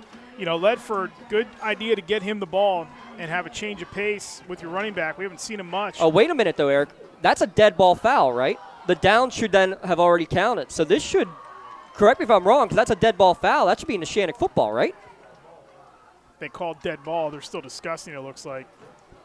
It's a foul after the play ends. This should be Neshannock football because the down should count. I think they're talking about that right now. Matzook and company still have Seagate in their hip pocket over there. I think they're telling them now exactly what you're saying. Yeah, because this is a dead ball after the play. The play is over. The down is over. It is now Neshannock football 1st and 10. You're calling a late hit out of bounds. Yeah, I think this is going to be Neshannock football. Yeah, Gene Matzook took his headset off. He can't believe it. He's not flippant or anything of the such, but I think he's a little taken back by that. He thought his guy was hit in bounds. Ledford, I'll tell you, James, on the play itself, we're going to get the call here finally and see. Referee's still going to confer here and make their mind up. Yeah, make sure everybody's on the same page. Yes, it is Neshannock football. Dead ball, personal foul, late hit against Neshannock. So it'll still be half the distance to the goal, but the foul was after the change in possession. That's why it is Neshannock football. That's an incredible break. Wow. Now, they didn't get the first down anyway. And the problem that they had, Rochester, in that play is Lyons, who goes out there to block, he had to try to figure out which of the 3 guys he was going to block, and he took the one that was a little further up the field, thinking that Ledford had a head of steam behind him and could outrun the other 2 guys to the corner and then maybe go for that stick over on the far side and try to stretch for the first down. But the Neshannock defense, and it was Ashton Allison, one of them, who was in on the stop, just made a great play, showing off some speed, got to the corner, cut off Ledford, and then we had the little extracurricular after the play. I'm not sure I've ever seen that before. A personal foul after the play is over, but it still goes as a turnover on downs because it was 4th down. Yeah, 25 years of doing this, I've never seen it. Keeper for Mazzocco makes a couple of men miss. He's going to get out to the 20-yard line, but there's a flag back at the line of scrimmage on the far side. So, again, Mazzocco has not run it much. 4 carries for 5 yards. He came in as one of the leading rushers in the entire county. 7 rushing touchdowns on the year, but this one's going to be moving back again. Are you surprised that they haven't let him use his legs more? I am, and I'll tell you why. It's twofold. One, I get the fact that you might not want to wear him out too much and put too much miles on the tires here early in the season. On the other hand, though, if your offense is in need of short field right now and your big play capability, which was lights out the first 2 weeks, has not been what it was, you're having trouble getting the ball to Cubelis. You're trying to figure out other ways to get him the ball. Your best option might be the guy who touches it every play, and that's your quarterback, and why not have him run a little bit more? Half the distance to the goal again, so this will be 1st down and 16 with the ball at the 6-yard line. Montgomery motions across the formation. They're going to hand it off. This is Edworthy coming to the near side, up the middle, out to the 12-yard line, back to the original line of scrimmage. And after the fumble on the last possession, the freshman now back in there. And as soon as you say that, Anthony Aiken comes back in to replace Edworthy. Tackle that time by Henshey, whose name we've called a lot tonight defensively. These linebackers for Rochester are excellent. And I'm telling you, when Edworthy puts a little bit more weight on that body, he is going to lower a shoulder and absolutely annihilate somebody on that run. Keeper for Mazzocco up the middle. He's got room. He's got the 1st down. He makes another man miss. Now coming to the near side and getting dragged down from behind. On the tackle there for the play was Hunter Henshey, but there's the legs of Mazzocco finally getting in the open field. Shiftiness, good field vision, making nice cuts, working his way down the field. That was a heck of a run. Best play of the night for this Neshannock offense when they haven't been on the Rochester side of the 50. 22-yard pickup. And getting out of the shadow of their own goalpost. You're down to 2:10 remaining in the first half. Throw down the near sideline. Look for Allison. Perfect throw and catch. Down the sideline, and he's going to get dragged down inside the 10-yard line. Who's the X factor again tonight? Ashton Allison. What a time to draw that throw up. They haven't really gone vertical in this game, much like Rochester. And after a great Mazzocco run, which you now have to respect if you're Rochester's defense, he high points that ball, and Allison makes a great catch. Maybe got slowed up a little bit, having to go up to get it, but he turned on the Jets. 1st and goal, Neshannock. That kid is the X factor for this Lancers offense tonight. Timeout call by Rochester. Can we get that replay again there, Rob Nattell? Because I want you to watch. This actually is probably the wrong person to throw it to. Montgomery going down the seam was the one who was wide open, but what a perfect throw right on over the top, a little bit of touch on it. And you're right, just a little bit more speed by the defender, dragging him down. Wow. He puts it over the shoulder pad, and again, it's Allison who's 6'2", and he can high point the ball. The defender's not even looking back at the ball. He's just trying to make sure he's after Allison if he makes the catch. It's either going to be caught by Allison or dropped. So it's a perfect throw because it's only where his guy's going to get it, but you're right about Montgomery. We've now seen them twice in this game. The tight ends on the same side of the formation, wide open, not necessarily wide in Ashton's case that time, but Montgomery open on that one. And remember, both were wide open on the touchdown. He could have picked and choose either one he wanted to get it to on the TD. 61 yards, and Neshannock cooking again. 1st and goal from the 5-yard line. A couple other scores coming in. Scoreless at halftime. Riverside starting to take control over Union. 9-0 in the 4th quarter. As Union just struggling to get anything going offensively in that game. I have to wonder, James, a little bit with Union, and it's easy for me to second guess. I don't know the team like the coaches do, but the not playing the starters the full way against Neshannock, and then they did play him the whole game against Washington. Which is a good move in the second game of the year.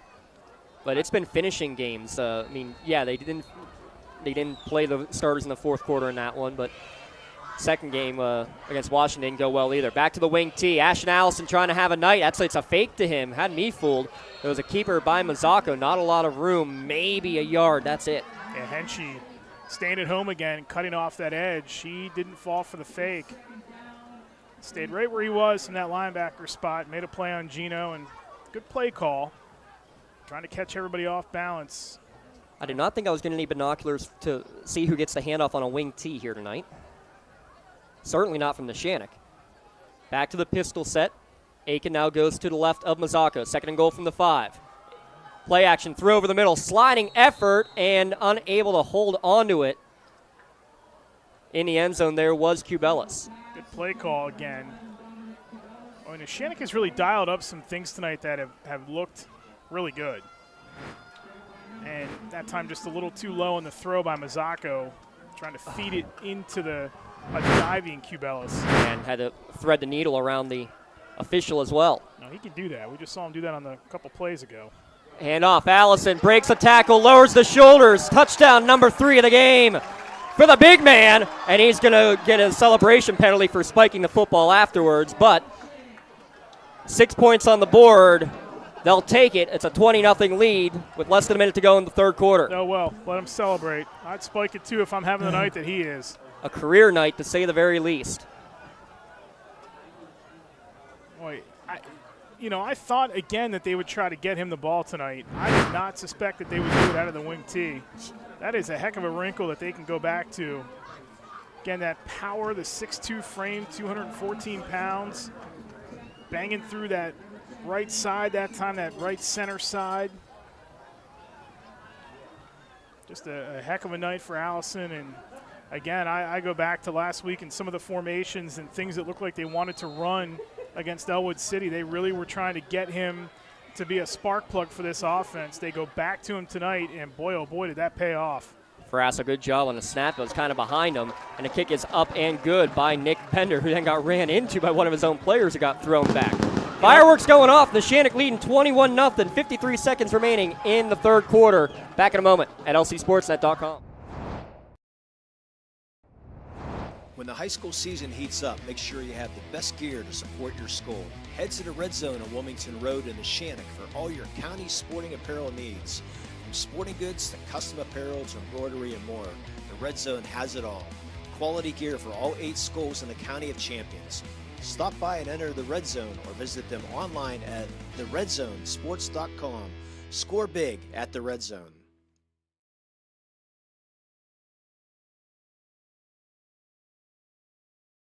Looking for a unique way to expand your business? Advertise on the Lawrence County SportsNet and be seen by thousands of viewers in the area and around the country on over 100 broadcasts each year. Visit lcsportsnet.com and click Advertise with LCSN.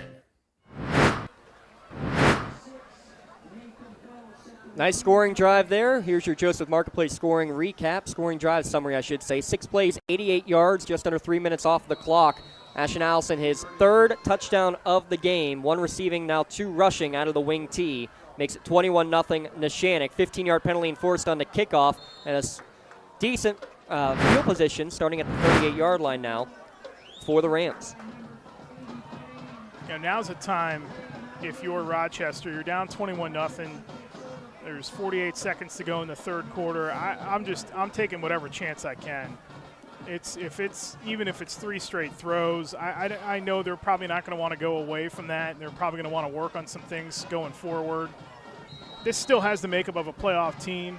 I think it looks like anyway they have pieces. They just got to get Seagate some reps and get him a little more comfortable in a standard pocket. Going into shotgun here. They're going to hand it off up the middle. Flag thrown almost immediately right at the snap by the umpire in the middle of the field. Right now it's a 9-yard gain. We'll see what the call is, as there's another player down at the end of this play, Eric. I like the idea of going to a shotgun to try to spread things out, get some guys out of that box. They found Neshannock's adjustment in the second half has been clogging the running lanes a little bit more. I mean, they've done a better job, it seems like, especially on the Montgomery interception, undercutting the receiver on that play, but just spread the ball out a little bit, spread the formation out a little bit, get some of those guys out of the box, have your quarterback not have to necessarily, I like when they mobilize the pocket, but not necessarily do it every time you're going to throw the football. You get him in a shotgun, he's got more of a pocket that he's got room to survey and work with. It might be easier for him to make a read somewhere off of that. I'm probably taking some shots here. I'm taking some chances if I'm Gene Matzuk. You know, interestingly enough, James, this Rochester team, 3-time state champ, and they won it in '98. That's probably the best team in program history. They were the first Beaver County team to go 15-0. And the score doesn't sound like it. I was there for this game. They demolished Southern Columbia in the state final. It was 18-0. But the game that everybody talks about from that team, and that whole team, I believe, is in the Wpial Hall of Fame. I think the whole I think team you're right. was put in there.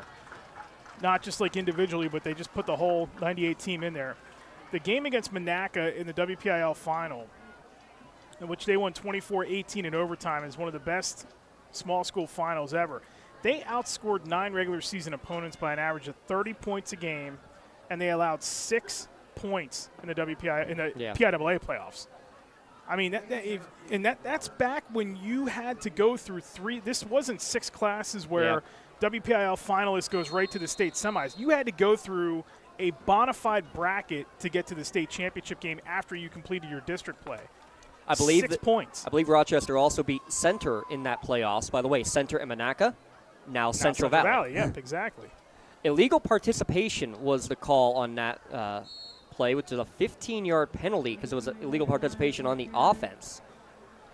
So instead of a 9-yard run from Jason Clinton, it was a 15-yard illegal participation penalty. I remember maybe not so much specifics about that 98 team. That's the first year that I covered high school football. And I worked closely with a couple of gentlemen that called the state finals on television. And I remember them just getting to the point we were sitting down to do our prep. I was one of the guys that kind of behind the scenes would help organize some of the prep and sort of like get the talking points arranged and all that. And it's, you know, how you break into business when you're an 18-year-old punk. But I just remember 2 of the guys sitting around me one night going, you are going to see some hard, physical, smash-mouth football in the single-A game. And I thought, I can't wait to see that. I grew up watching Penn State. That's what I watched every weekend for X amount of years. And then that's what I watched when I became a Notre Dame fan in my older years, you know, with Lou Holtz and all that. And man, oh man, was that game as physical as it gets for a single-A game. But you never once sensed in that game that Rochester was ever going to be out of it. You knew, like, when they lined up, they just had a look about them that they were going to do whatever they had to do to win the game. And I really think that's what they're trying to find now. I think that they're at a point right now where they're just like, guys, we need one thing to go positive. When that goes positive, another thing's going to go positive. And then it starts to snowball and we get some momentum. And we just have to keep putting these things together and stringing these things together. If they can do that, they're a playoff team this year, again, against all odds. Because this team has fought against the odds the last 4 years with losing all these players and starting quarterbacks and everything, and they've still been there at the end in the tournament. We are at the end of the third quarter. We'll keep it right here, and let's look at this Big 7 conference here in Class 1A. So Southside taking on Summit Academy tonight. Haven't seen any score updates on that one. Southside, they lost a lot from last year, but again, running their wing T offense, it's always going to be a threat just like it is with Rochester. You figure that Southside, Neshannock, and Rochester were the teams to beat. Northgate, Laurel, Shenango probably would be the ones fighting for the final spot is kind of, I think, what the experts would have been looking at for that one. I don't know, Eric. Here's an interesting score at the end of the third quarter. Shenango only trailing Northgate 20-19. Glad to see Shenango playing a full game again. This is going to be a fun conference for sure, especially watching how Rochester's playing without their top guys. I think get Northgate when you can, too, in single-A football because their younger squad, they just pounded Southside at the middle school level the other night. I think they won like 38-0 it was. You get them now because they got some pieces coming. Want to mention after that 1-yard carry, Rocky Massaro, it doesn't feel right not hearing his voice booming over here at Bob Bletchley Stadium, the longtime PA announcer here at Neshannock High School. But dearly loved by everybody here. Passed away over the summer. We, again, always want to send our thoughts and prayers to the Massaro family. A great guy, great family, and he will be – it doesn't feel right not hearing his voice right now over the loudspeakers at Bob Bletchley Stadium. 3rd down and long, 3rd and 20. Nice pass over the middle, caught at the 40-yard line and getting out to the 44, and then a hit well after the play as a flag comes flying in as Cole Poplin gave a pop to one of the Neshannock defenders. Right now it's a 15-yard completion, but it's going to go right back for a 15-yard penalty the other way. Got a couple of updates on some of the games before Cherry's up 28-0 in the third, make it 35-0 in the fourth now, early fourth quarter. So they're going to roll to another win. Jefferson Morgan 21-0 over Mapletown. West Green led Avella at the half. There was, the personal foul after the play, so the down will count. It should say fourth down. 16-yard completion, and then a 15-yard penalty right back, and now it's 4th and 19, and we're going to see Rochester punt it away. 3 for 5 on third down in the first half was Rochester. They are 1 for 5 here in the second half. Cubelis and Aiken waiting at their own 40-yard line as Rochester trying to get a couple more players on the field here late.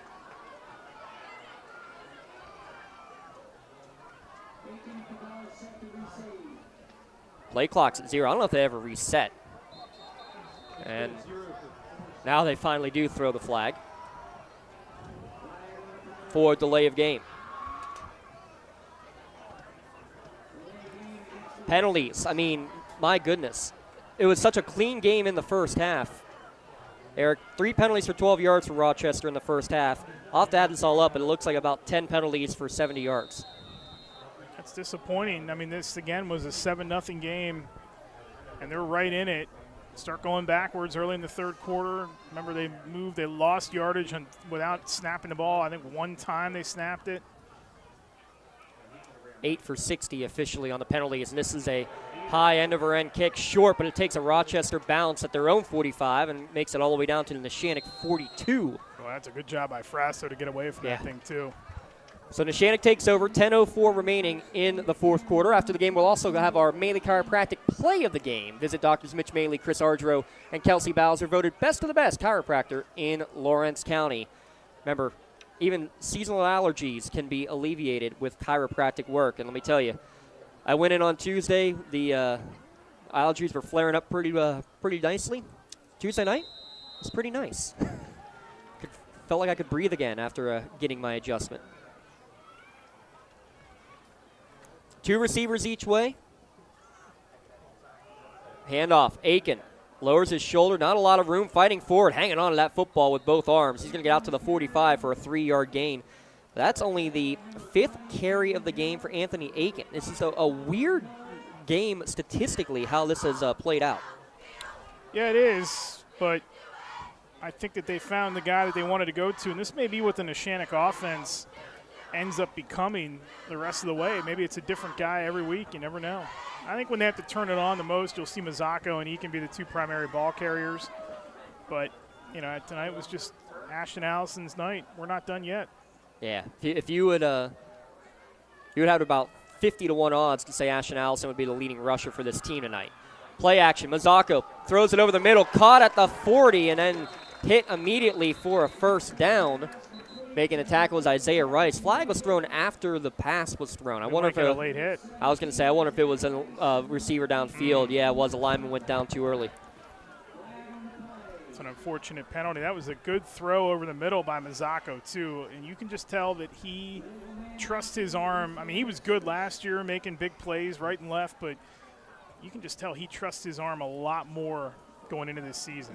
Talk about the pocket presence. That's what you're not seeing right now from Rochester again in the first start for a quarterback versus what he just did on that, Gino, staying in the pocket and avoiding the rush without having to run away. Well, he feels comfortable, too, because, remember, he's worked with a bunch of these linemen now for 3 seasons. So he's got a seasoned O-line, guys like Parada up front. And look at Aiken. Finally gets a hole, finally gets some space. He gets a big gain in the first down, gain of 15. And whatever they saw from their offensive line the first 3 games, and they decided to shift a few guys around, whatever the science is behind that, it's worked tonight.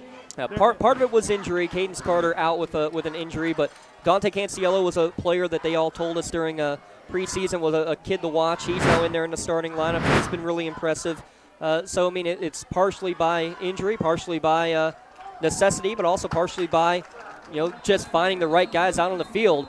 Speaking of on the field, too much laundry on the field in the second half. All of a sudden, this penalty is almost every other play. Good throw again by Mazzocco, makes the quick read and throws it fast. He likes to get rid of that ball fast, but I do agree with you that the pocket presence that he has, the comfortability in that pocket now, is going to allow him to stay there a little bit longer and maybe go off of the first, second guy, but that's his bread and butter is that throw right there. Snap the ball, route run, quick throw, boom. Defense can't react. Ball's in my receiver's hands, and we got us a good game, but negated there because of the penalty.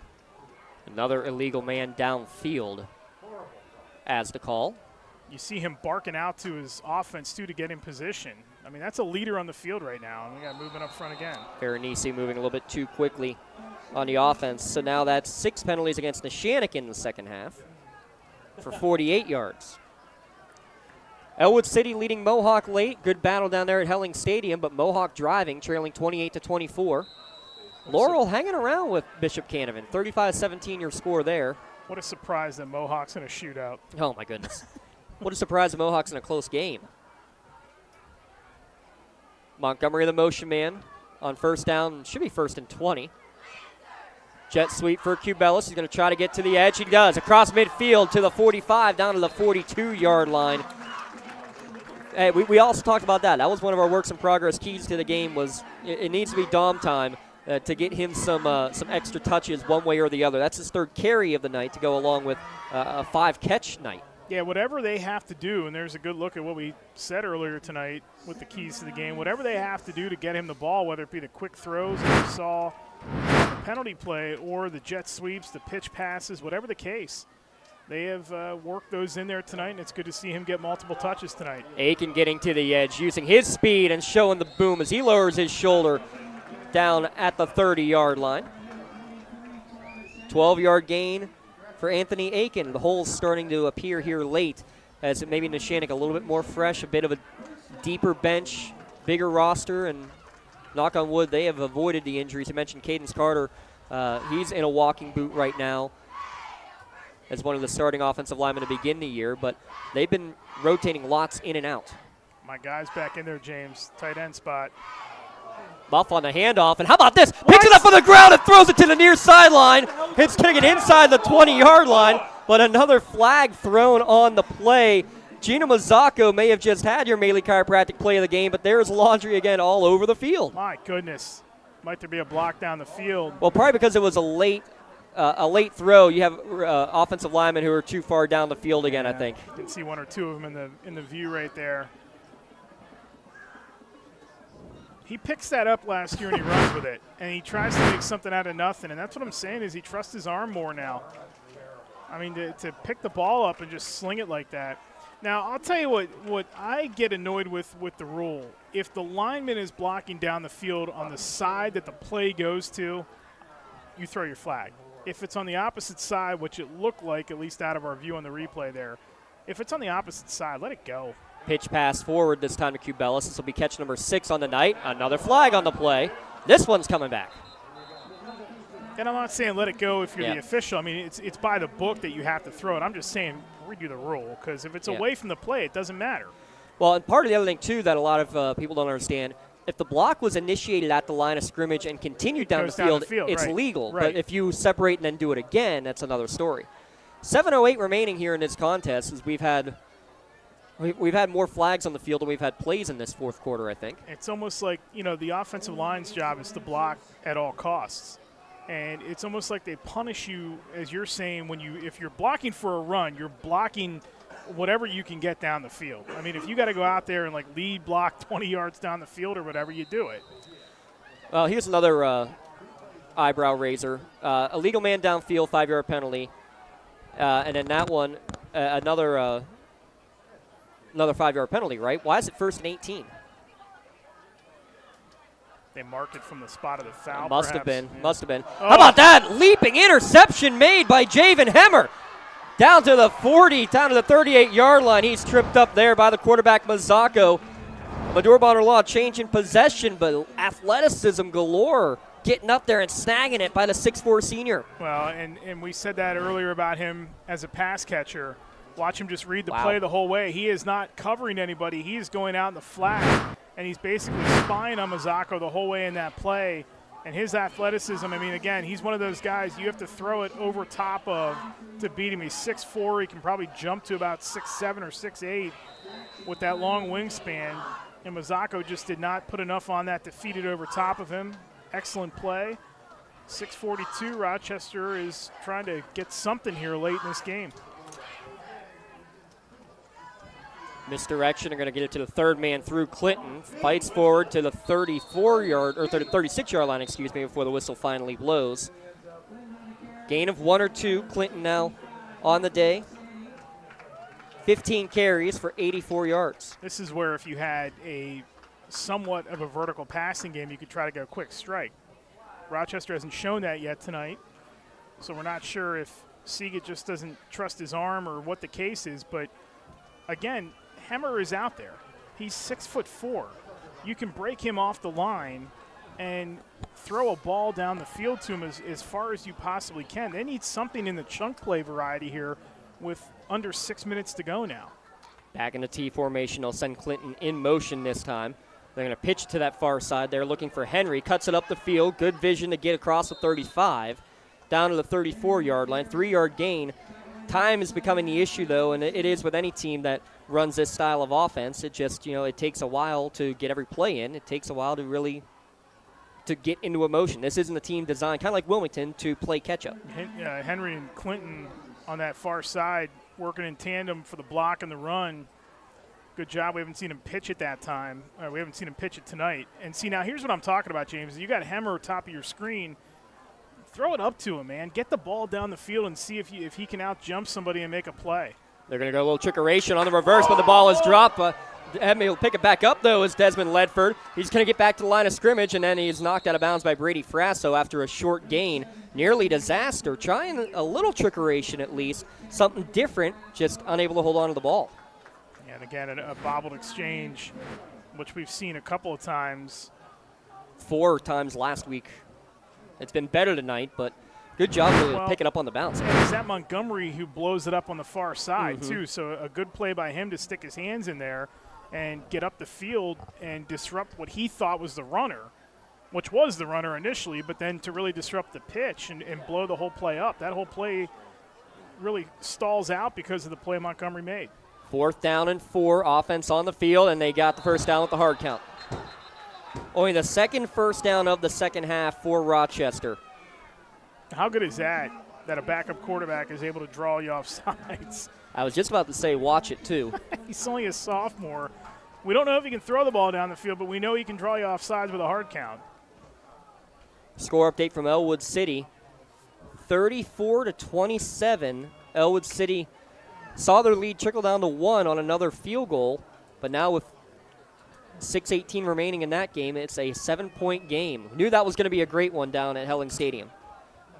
No, this defense for Neshannock, you see what they draw up here on 4th down. Unbalanced line. How about that? A lineman stepped on the quarterback as he was trying to hand it off. Somehow able to acrobatically hand it off to Clinton, who gains about 3 or 4 yards. I do think this Neshannock defense is going to be pleased with its performance tonight. They haven't given up big plays. This is a defense that had just 1 tackle for loss last week, no sacks. Very limited in what they've done this season. Just 7 tackles for loss, 1 sack, 4 picks coming into play tonight. Now they got the pick tonight with Montgomery. But I think the defense has sort of settled in a little bit for Neshannock here. I think we're starting to see them play with a little bit of momentum. I know Rochester is in their territory again, but seeing guys fly to the ball and make good defensive plays tonight.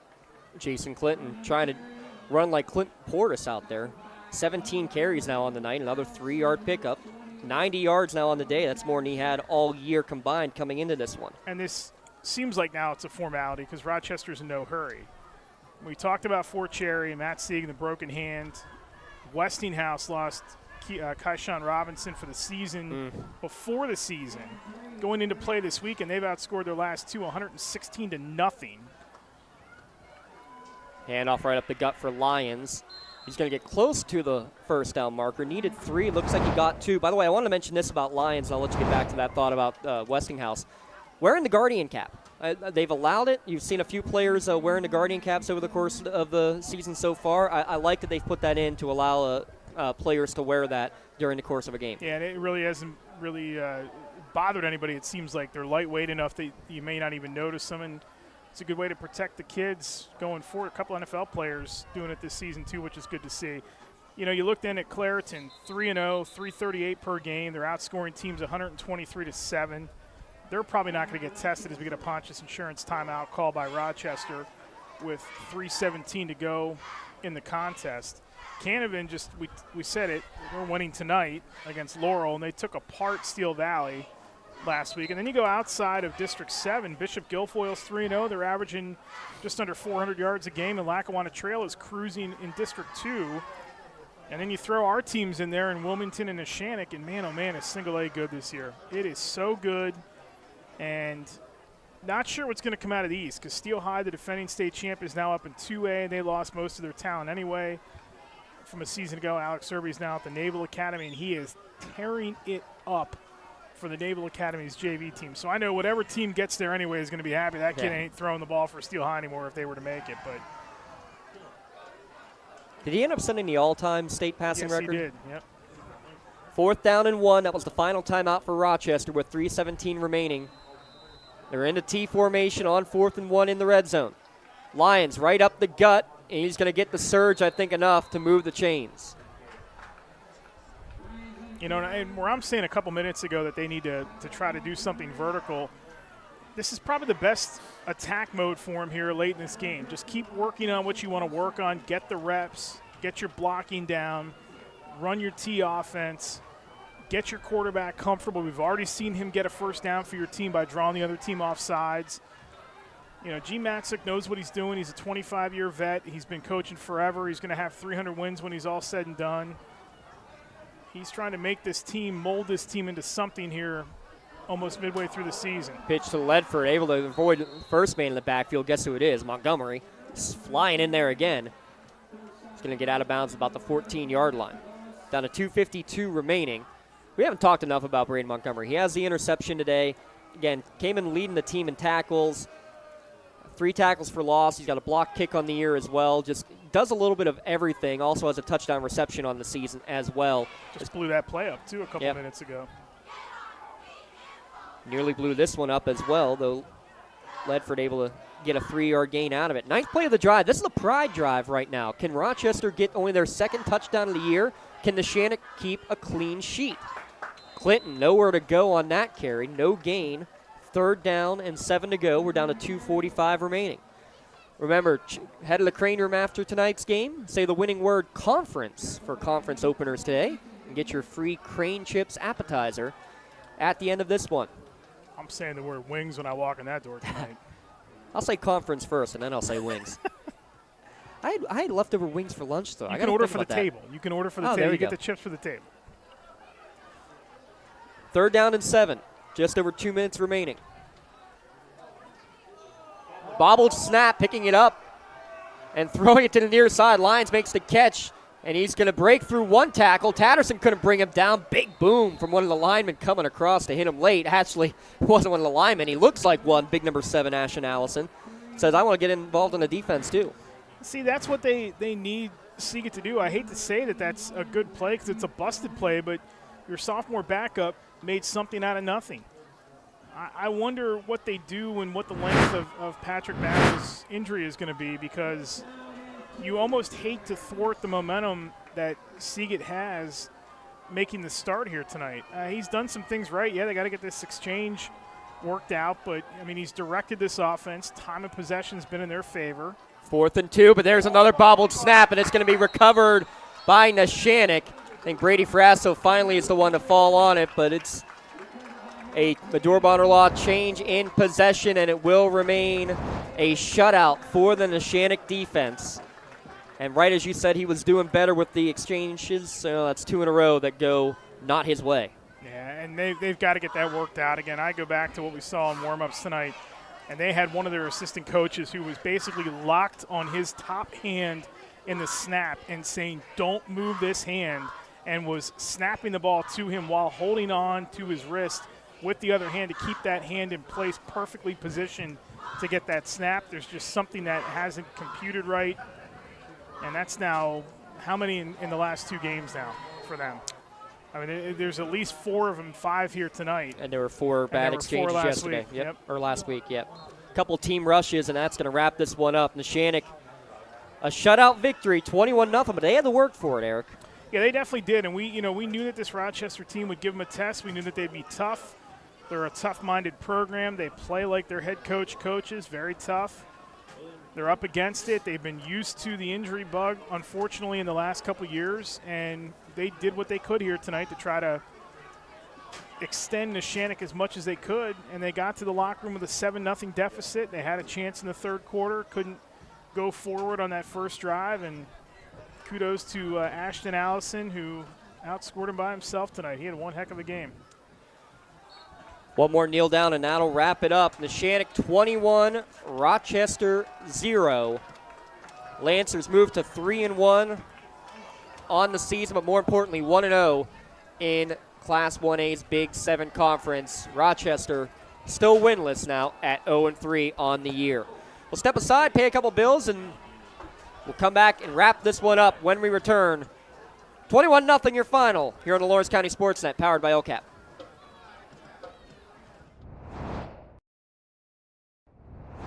When the high school season heats up, make sure you have the best gear to support your school. Head to the Red Zone on Wilmington Road in Neshannock for all your county sporting apparel needs. From sporting goods to custom apparel to embroidery and more, the Red Zone has it all. Quality gear for all 8 schools in the County of Champions. Stop by and enter the Red Zone or visit them online at theredzonesports.com. Score big at the Red Zone. For the most complete recap of Friday night's high school football action, tune in on your way home from the game to the WPIAL Scoreboard Show, only here on the Trib Live High School Sports Network. Hi, this is Don Rebel. Join me in a cast of thousands for all the scores with recaps from the top games, plus we highlight the night on the Trib Live Roundtable. That's the WPIAL Scoreboard Show after the game on Friday nights on the Trib Live High School Sports Network and at tribhssn.triblive.com. From high school to the pros and everything in between, you're listening to City View Sportscast, part of the iMedia One network. When it comes to shopping for insurance, there are thousands of options out there. MVP Insurance proactively shops and compares your policies to find the best coverage and rate. Josh Mathur and David Verratti want to provide you with a level of personalized service that you know that you are the MVP of their agency.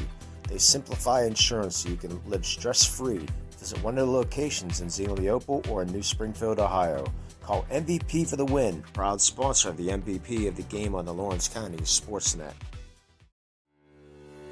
For 20 years, Melee Chiropractic has treated athletes of all ages to help them get safely back to the top of their game.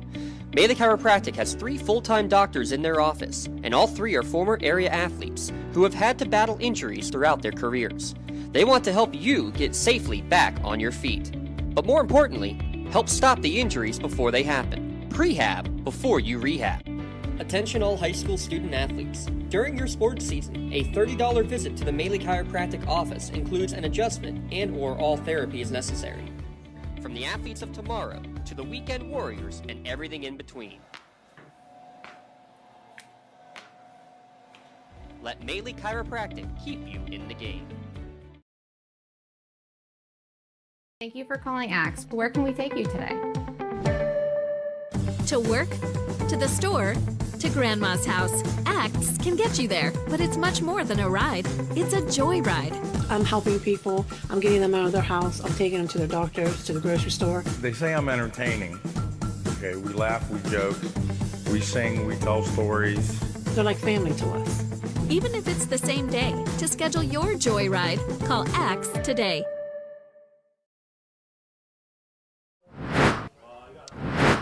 Tri-County Principals postgame show here on the Lawrence County SportsNet, powered by LCAP. Neshannock pitches a shutout, 21-0 over Rochester here tonight to open conference play, a hard-fought ground-and-pound game. We expected that from Rochester, but we saw it a bit with Neshannock.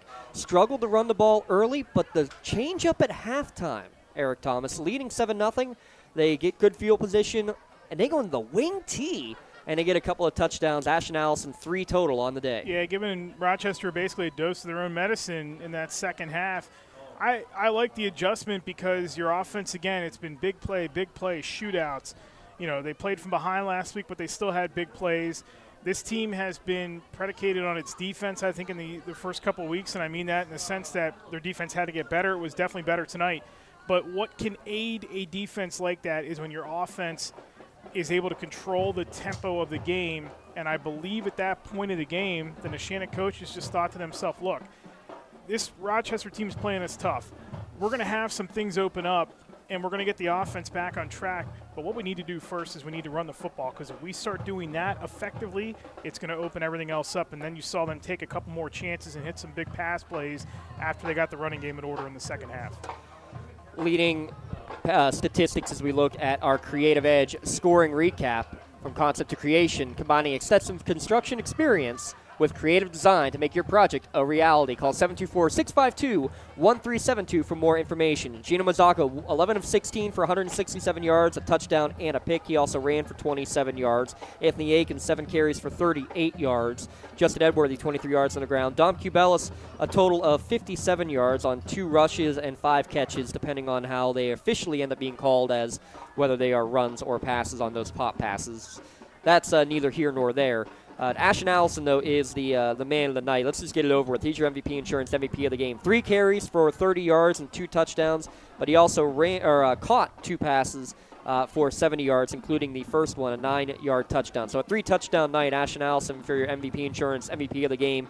Nostradamus Eric Thomas over here knew what he was talking about. Well, again, I go back to last week, and when they were looking for a spark on offense against Elwood City, the way that they had put him out on the field, it just sort of seemed like they were setting up for something to get him the ball and get it down the field and make a big play. And it wasn't necessarily the running game that I thought we would see him do, but with so much attention that's paid to Brady Montgomery and the focus that the Elwood City defense put on him and Cubelis last week, it just seemed like last week was going to be Ashton Allison's night if they could get him the ball.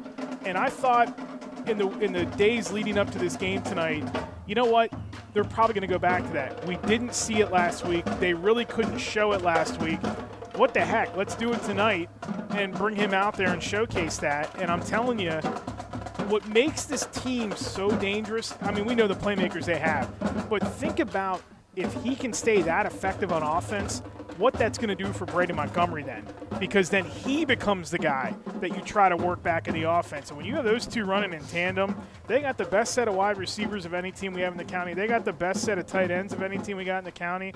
Probably got the best quarterback. Running back, we all know who that is because the kid put on a show here last week. But I had this feeling tonight that Allison was going to be an X factor in this game because of how it looked like they wanted to use him last week. And, you know, you got to hit him every once in a while, I guess. Tonight was my night to hit it. Couldn't have been on the 50-50, though, of course. But no, it couldn't have been on the 50-50. Couldn't have been on the Powerball, but it had to be on Ashton Allison. And, young man, I'm proud it was. For the stats on the Rochester side, how about Brandon Seagate? He did have an interception on the day, but he goes and throws 5 of 7 for 48 yards and that interception. Leading rusher was Jason Clinton with 18 carries for 90 yards. In total, 303 yards of offense for Neshannock, 196 in total for Rochester. Still probably a little bit more than what Coach Bonge and his staff would like to see.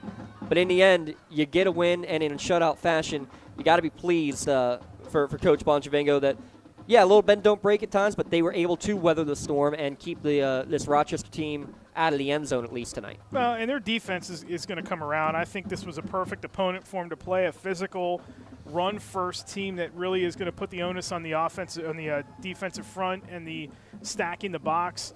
Rochester didn't really do anything to spread Neshannock's defense out at all and show any vertical throwing or anything like that. And how about the final score that we just got, which we'll get to the full scoreboard here in a minute, but Shenango in the books with a win tonight. How about that over Northgate, a talented Northgate team that is on the rise. And, man, if there's a team that needed a win in the worst way, not just from a record standpoint, but from an emotional standpoint and a lift, congratulations to Shenango on that. Absolutely. We'll get the full scoreboard here in a minute.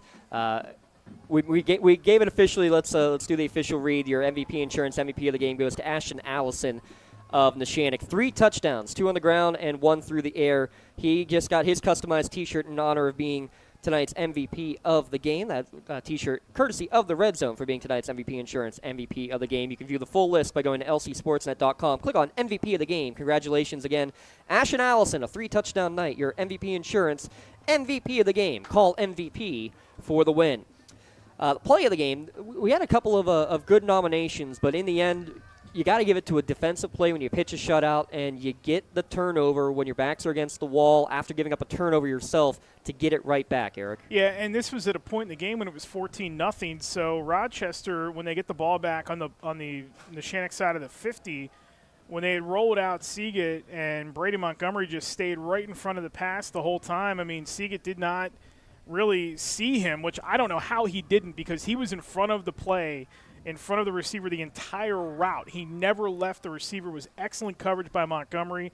And then Seagate just doesn't have the arm strength, as we said then, to throw it over top or lead the receiver on a deeper pass. And Montgomery just put his hands up, stepped right in front of it. That was a big turnover at that point of the game. And you don't know what happens if he doesn't catch that, make that interception. If Rochester goes down and it's 14-7 and they get the ball back on a short field or play field position and get it back, the way they were running the football, you just never know. So at that point of the game, big turnover, and that's going to end up being our Maley Chiropractic Play of the Game Award. So Maley Chiropractic is proud to present the Play of the Game Award to Brady Montgomery of Neshannock. Maley Chiropractic and the Lawrence County SportsNet are proud to honor Braden for tonight's Play of the Game. It's that interception we just talked about. He'll receive a customized T-shirt courtesy of the Red Zone in recognition of tonight's Play of the Game. Video of tonight's Play of the Game may also be featured on the Trib Live High School Sports Network's standout platform on Twitter and Instagram.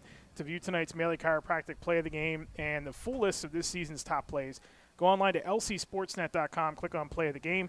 Congratulations to Braden Montgomery for tonight's Maley Chiropractic Play of the Game. Let Maley Chiropractic keep you in the game. One final out-of-town scoreboard, just going final. Riverside defeating Union 21-6 in that one. In non-conference play, Bishop Canevin over Laurel 48-27, 48-27 in that one. 48-23. I'll get it right eventually. 48-23, Bishop Canevin over Laurel. There we go. Just mentioned Shenango over Northgate, 25-20. Here in Neshannock, 21-0 over Rochester. Riverside 21, Union 6. And still going, Elwood City leading 41-27 over Mohawk with just over a minute left to play in that one. Mohawk still driving, looking to score. But as of now, Neshannock top of the Big 7 conference. And it looks like Elwood City is going to be on top of Class 2A's MAC conference here to begin the year. But Shenango, again, also 1-0 to start the year in the Big 7. Well, that's going to wrap it up here with a 21-0 Neshannock victory. Big thanks to everyone here at Neshannock, Dom Summers, Brad Schaefer. They did nothing all night. We don't need to talk about them. Big thanks to Rob Nattell, our producer this evening, Garrett Dolan, and Darren Heberlin running the cameras for tonight. Rob Nattell passed out the shirts. I know he did that. He got the sign. I know he did that. Producer extraordinaire. How about that for Rob Nattell? Big thanks to him and everybody here at Neshannock, obviously. Big thanks to all of them, as always, treating us with great hospitality. For the entire Sportsnet crew and Eric Thomas, my broadcast colleague tonight, I'm James Dotson saying so long, and stay tuned. We got soccer on Monday, volleyball on Tuesday, both at Mohawk. The podcast coming on Wednesday, and then we'll have 2 more games on Friday. Newcastle and to be determined. We'll see you on all those venues on Friday night. 21-0 your final here one last time. For the entire crew, I'm James Dotson saying so long and stay tuned. More action. Thanks for joining on the Lawrence County SportsNet. Have a good night, everyone.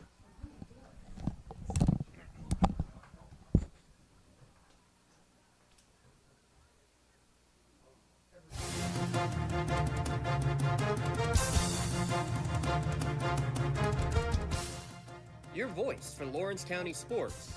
The gold ball headed home to Newcastle. This is the Lawrence County SportsNet.